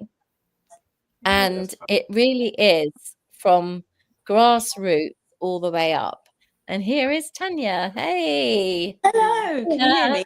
Yes, I can. Hi. Okay, good. Yeah, I just wanted to start. I didn't know how the heck to get on. Thanks, Annie. I wasn't on StreamYard, so I just joined it via the live. Bloody technology. I think I hate it more than you. I just wanted to comment. That would be hard. On sorry, what I don't know what your name was, talking about forgiveness, because I came Coach in K. Coach K. Coach K. Hi, Coach K. I think it's a really good question, because I think it's a really complex one. You know, what is forgiveness? What does it mean? For me, forgiveness is letting someone off your hook. You know, that doesn't mean that if someone's done you wrong, you know, we're talking biblically, the Bible says you've got to forgive 70 times 7, I think, which is 490 times daily. That's what Jesus was talking, I think, in Matthew somewhere it says that. So, I mean, that's quite a lot. And I just think it's letting someone off the hook. But I feel strongly about forgiveness in the terms that I think forgiveness and reconciliation don't always go together. So I don't really believe in forgiving and forgetting. You forgive, but to forget would mean that you would, you know, enable that. Fight you again. To do that again, exactly. So you've got to be sensible about it, and you know, and you've got to gauge it. You know, has somebody done something that's hurt you, that's abused you, that's caused you so much pain that it's stolen your peace? Let's just talk about it that way. That it's put you into a place that, you know, you've not been able to operate in the fullness of what you were created to operate in. For me, that's toxicity and that's danger zone. If somebody would put me in that sort of situation. Yeah. You know, and there are little offences, I suppose, where, you know, so I've got a very small network of really good friends, and we always have a deal that if we upset each other, that we would be really upfront, because these are, you know, when I'm talking small, I'm talking like one hand small. And they're the people that I really value and care about in my life. And there have been times when I have said to one of my friends, you know, when you did that really hurt me, that really upset me, or she's done that back to me. And because we care about each other, and they were little offences. And that is, I mean, I've forgotten that. I don't even know what that was, because it was just because when we're imperfect people, and unintentionally, sometimes we may do things that hurt people. So I'm strong on that, on the people that you really care about, that, you know, aren't toxic people, because they shouldn't really be in your tight network if they are, that you know, you can talk to them and confront them with it, but it is like letting them off the hook. It's not like you're going to hold that against them for the rest, just let it go. But you can't really forget if it's something that's stolen your peace. I don't know if that really makes sense, but no, it does. It makes 100% peace, because I've done most of the stages in terms of like separation, not harvesting anger. Like I literally, my issue, and I don't know if it's an issue, I don't harvest. Like I have moments where I may feel, you know, sad or grieve the friendship that's gone, but I don't feel angry or anything like that. And so it's like, for me, it's the steps of forgiveness, because it was my therapist I was talking to. He's like, oh, you have to acknowledge who you hold resentment for and forgive. And it's like, well, I don't really think about that many people. I have stuff to think about. And so I want to be intentional about not going around passing out forgiveness this year, but maybe, like, for example, I didn't know I resented some stuff with my parents from a long time ago until I started digging around, you know, in therapy. And then I'm like, oh boy, I do, huh? And so with my parents, I was able to go and like, hey, you guys didn't really teach me anything. Teach me something now. One is teaching me plants. The other one teaching me sewing. Boom, that's fixed. Those are my parents though. So I'm okay with that. But as far as people that I don't have to stay connected to, there's no reason for me to stay connected to, I struggle with knowing, like, I hear forgiveness, but what it looks like is totally different. You get what I'm saying? And so yeah, I wanted to ensure that I'm doing my due diligence in terms of forgiving, so that I'm not harvesting or compacting feelings that I don't need to tote around. And at times I'm like, I don't think about it, so forgave, but apparently there's more to the story that I don't know in terms of what forgiveness looks like. Yeah, I heard what you said earlier on. You said you block them, and I would say that that's probably avoided. So forgiveness is an act. It's not. Well, no, the person that I need to forgive, he's not blocked, but the people that keep mess up around him, they're blocked. Okay, well, I think blocking people that are toxic is okay. I think that's a good thing. And forgiveness is just an act, and it sounds to me like you're doing it correctly. It's an act of. Okay. It's not necessarily always. If someone hurts you, you don't necessarily feel like, oh my gosh, it's not a feeling, it's an act. So it's a physical. I choose to forgive you. The rest of it comes later.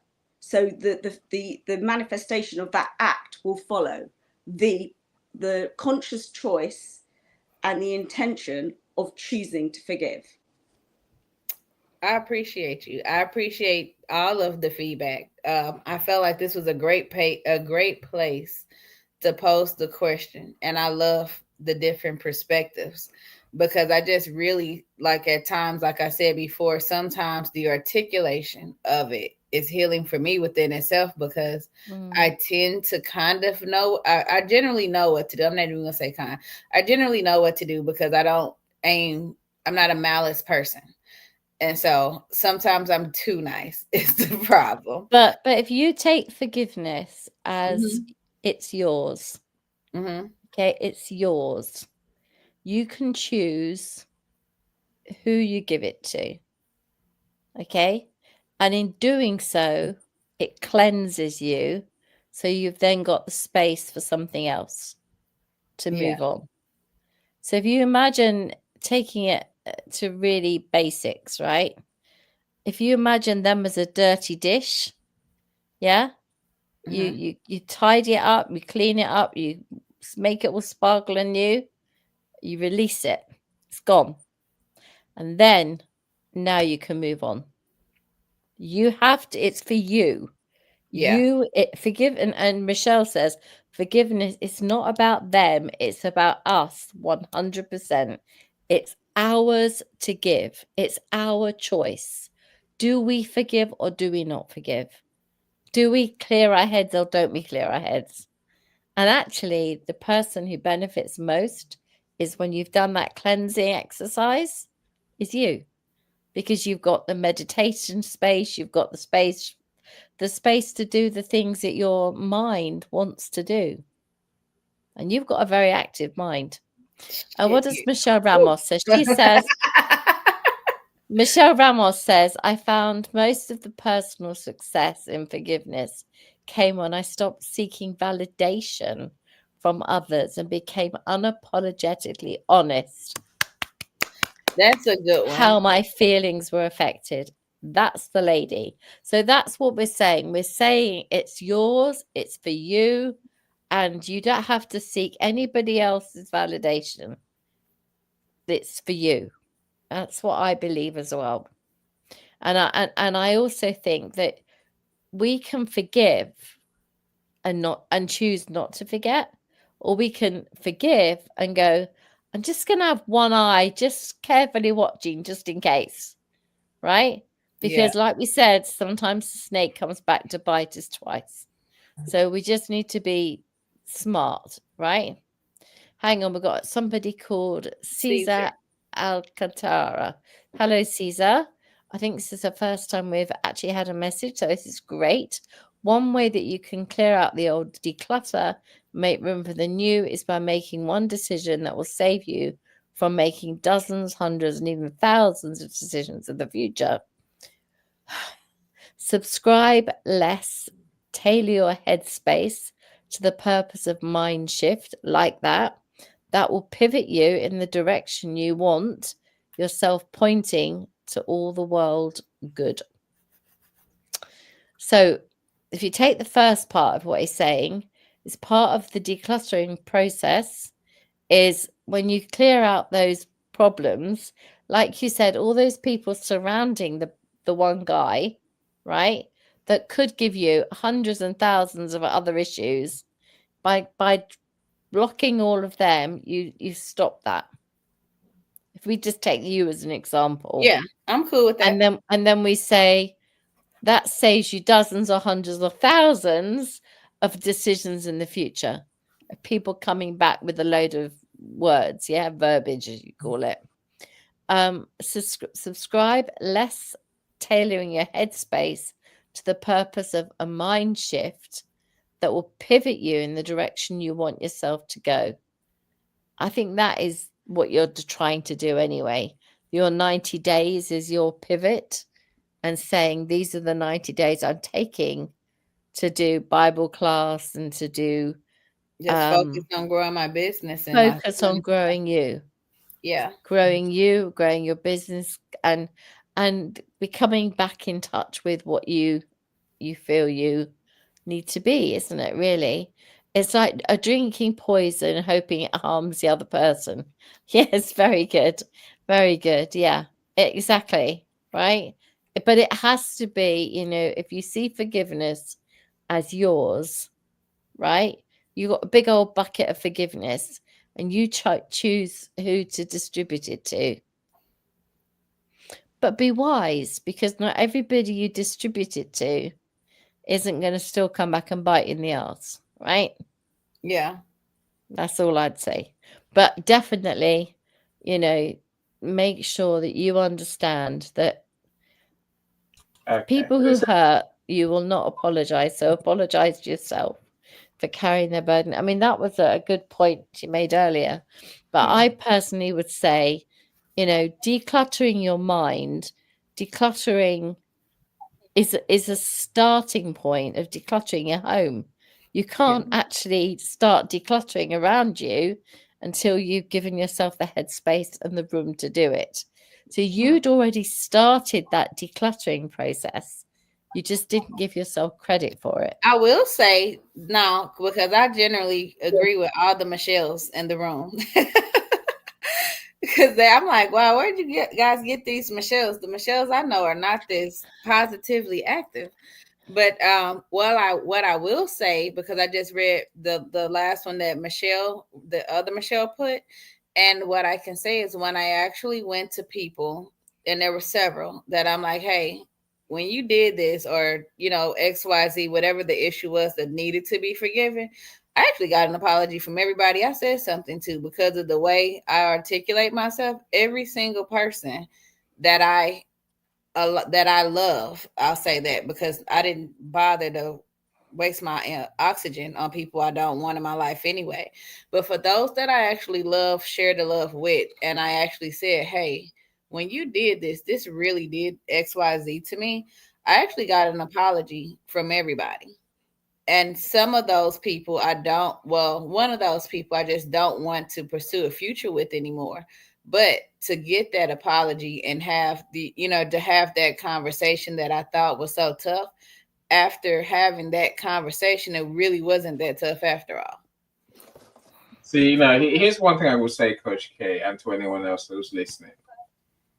From where you are now, imagine where you would be if you hadn't chosen to forgive these people, whoever it is. Imagine the feelings you'd have every time they pop up. Oh, that anxiety. Your heart racing, you feeling sick, you feeling like murdering someone. All of that. I'm saying, imagine that's why, once you make the choice to forgive, I think that's enough for me. That's good enough, right? Because you're moving forward and you don't let that affect you. Because you are, like we said so far, you're the important one. And as long as you make that choice to forgive. Yeah, I just wanted to make sure I was doing it right, not skipping any process, not trying to bypass or speed through, or you know what I mean, just to avoid one day I'm good and all of a sudden I'm somewhere weird crying in public, like on my shoulder. Like calling Paulette, like I'm at the mall having a meltdown. I just wanted to add something, because I heard earlier on, Coach K, that you talked about, I really loved what you said about the picture of yourself. I thought that was really beautiful. I really identified with that, actually. And in my journey, because I don't know your story, but in my journey, what I found is as I'm healing my inner child, because, you know, your experiences, what you've been through as a child, gives you your perspective on life, because it's the eyes of a child. And if there was trauma, if there was hurt or pain, it can skew how you see people and life and situations. And often, if there is an inner child wound, as there is for me, there are things that I now can recognize that I'm responding. That's a trauma response. Oh, so now I've got quite good at going, that's a trauma response. So I'll give you a silly analogy. It's a bit embarrassing, but I'm going to say it anyway. So New Year's Eve, the cousins had, this is on my husband's side, wanted to all meet up and go out for a drink, okay, with all of us family. Okay, that sounds really nice. I was quite excited about it.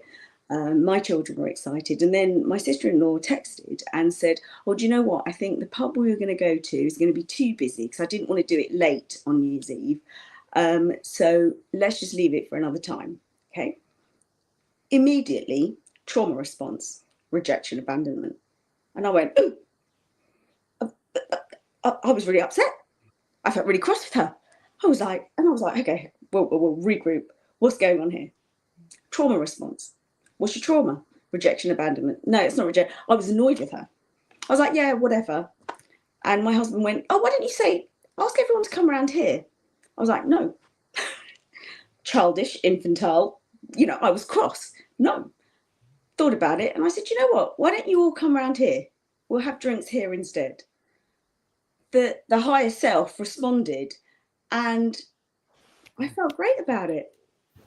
I grew up. You know, it's that trauma. And I think the forgiveness thing, the more I'm connecting, the more I'm healing my inner child.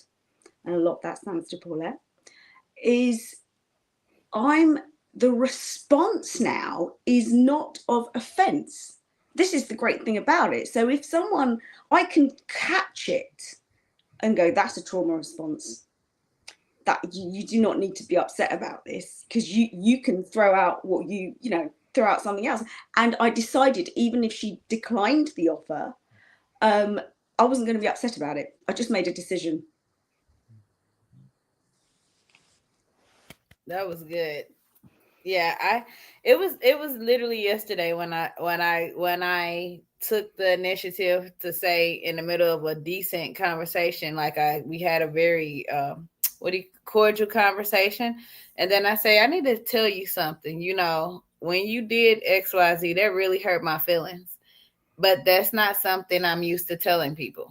Normally, I would never tell somebody that they hurt my feelings, just because I felt like they would use that to do it again. But because I know I'm in a safe separation space, I'm like, let me just go ahead and say it and drop a few tears, because my feelings really were hurt. And in that moment, it hurt again just to say it. And so, but to acknowledge it, I think was my, like that point where you say a trauma response versus responding in a mature way. And I didn't realize that it was so mature to tell somebody that they hurt your feelings. I growing up, I grew up very different and very fast. And one of the things I was told at an early age is that I didn't have feelings. So me just dealing with feelings is new. It's newer for me. Like within the last 3-4 years, I started acknowledging them more. But that your example that you gave was perfect. Thank you. And the thing about any kind of forgiveness, everybody has their own set of circumstances. Everybody has their own different types of upbringing. Everybody carries their own wounds, and it's not easy to always heal as quickly as we'd like to think. Some people think, oh, well, one session with a therapist and we're all dealt with. That's not quite how it works, right? So it's not at all, right? So the most important thing is to know that you've moved along a path, you've seen the steps you've taken, You've cleared away. It's like clearing away the snow from your drive, right? You're out there and you're clearing a path to happiness. And happiness means a place where you're at peace with everything that's gone on. At peace. Yeah. And if you're at peace, then that means that you can do your meditations. You can have that time to rest and not feel guilty. You can even think about another relationship if that's what it was you were looking for, because you get yourself to a place of peace. And that path it's never going to be, two people are never going to be the same. No two journeys are the same. No two experiences are the same. But there are lots of crossovers within therapy where you say, you need to heal, but you also need to watch out because X, Y, and Z will come for you, right? Now, you will have huge, dare I use the word, doubt over anybody who comes into your life, because you're going to be wanting to know why. What are they after? What are they doing? What's their agenda? What they this? What they that? Right? You're going to be like 50 million questions, K. In fact, we could call you that, 50 million questions, Coach K. Right? Because when you've been hurt and you've been traumatized to a degree of what's happened, you will be like that. And so you should, because we need to protect that thing called your heart. Because your heart is kind and good, and we're not going to let anybody else mess with it, right? So we can call you Coach K 50 questions or even 50 million questions, because it's quite right that you do your due diligence, right? Yes. And this is why you have friends like me who will keep nagging you until you've asked the 50 questions. There's another Michelle Whiteside in the room who will tell you about her friendship with me and the 50 million questions. But that is right. It's the right thing to do to protect yourself from any further pain. We want nothing. We want peace. The ultimate result of this room and any other rooms that follow, many of the other rooms that follow, is to get to peace, right? And then the feeling of freedom and the opportunity, then the decluttering of, like Keith said, Kiefer says, that's what it means to declutter, freeing your mind from what's hurting your feelings. That's what freedom is. And then you get the bags and you start chucking all the stuff you don't need in, and any of their stuff that might be left behind. That was in the trash before January 1st, 2025. She's my girl. But the thing is, Michelle Bodeham just said everybody should have therapy. I believe that therapy should start in schools, and I know I'm probably outspoken on that one, but I believe that every single school should have a therapist in it. Every child who wants it should be able to have it at the beck and call as they need it, because and as we grow up, it should be part of our medical plans, because therapy and talking therapy especially is one of the best forms of decluttering the mind and dealing with all the problems that come along and getting you to a place where you're ready for the next whatever. Yeah. And in the next whatever starts 2025. This is the next whatever. Whether it's, we've got businesswoman in the room here in Tanya. She has a very successful cosmetics, creams, potions, all the gear. I'm not sure what the correct terminology for it is, but skincare. It's more than that. No, look at me. I used to look old, but now I don't. This is what you get. Actually, I have gold to say you are serums. The elixir of youth is what Tanya That's sells. it. Elixir of youth. That's what she sells. And I am a model, by the way. You know, I do model for her. No, but in all seriousness, you know, it's a new year. You have to start budgeting and all those things. Granted, you know, any business has got to do his budgets, his forecasts, who's in, who's out, who's staying, who's not. You're doing your new business plan with your memberships. You know, these are all part. I'm thinking about book 4 for Jack and Water. You know, these are all things that we are all planning, but you can't do that if you're still in 2024 or beyond, back 10 years with all the worries of what's gone on. The only way you go forward is when you are ready. Michelle Ramos says, Paulette, my daughter's old school fully redesigned their mental health program because of my lawsuits. And Michelle Ramos, I take my hat off to you, because people like you, you shouldn't be needed, but thank God for you, because people need to fight for things that are right. And I am an Anna in your banner. Ooh, we like that. We like that. Fight for That what's is it. right. Absolutely. Right. Ladies, Fight for what's right. Absolutely. We need to go. We need to go. We need to go. Well, listen, I hope people have got something from this, because this is about not only decluttering the home, decluttering your life, it's decluttering your mind. And we've started with that today. And I think that we are in a good place, that we can leave it here and say, let's just move forward with kindness and love. And, you know, if you need someone, reach out. There's always somebody willing to take a call. Me normally. And it's true. It's true. I very rarely, unless it's a really good reason not to, say no. So you know, it's important that people know they've got someone in their corner. That makes life so much better. Everybody feels like they're not just seen, but heard, but valued. And everyone deserves that. Everyone.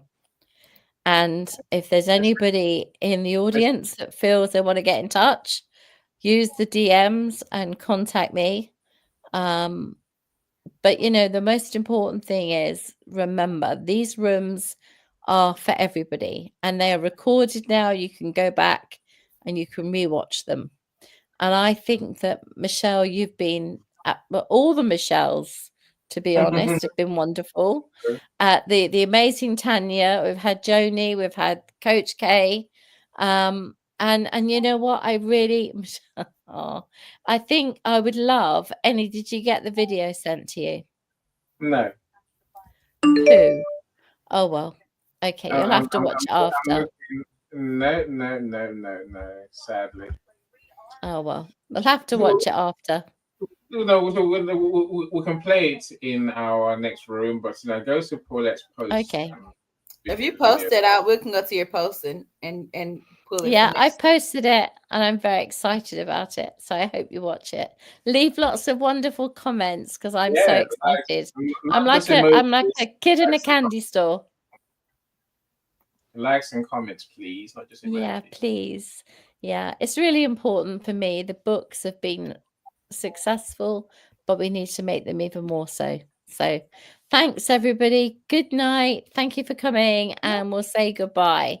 Annie, you're in charge of the buttons. Yes. Thank you so much, everyone. So connect, and go through the comments. Go through the comments feed of the event page and see those you want to connect with. In case you're wondering, how do I connect with anyone? So let's do that. Annie, you didn't see my comment earlier. I said you're doing a good job, and that you make an excellent producer. That's all right. I left it. He's watching the football and eating his nuts. I know what he's up to. An event management thing. I don't know which one. That's why I left it. But you know, events. If we do events, you know, Tanya's event is next on Thursday. If you're wondering, but do join our events on Wednesday. Thursday. No, Yeah, so we've tomorrow, got the event on Wednesday. Tomorrow night it's Lisa's event. Metamorphosis. And Back yeah, at work.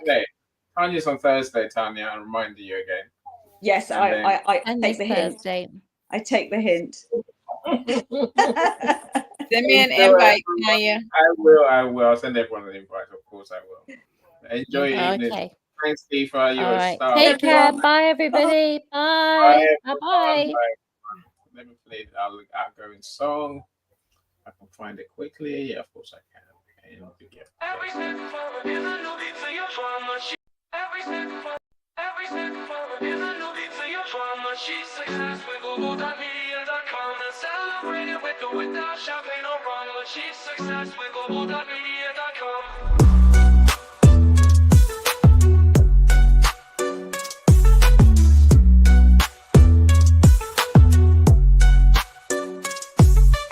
Every step forward is a new beat to your drama. Chase success with Global.Media.com and celebrate it with or without champagne or rum. Yay.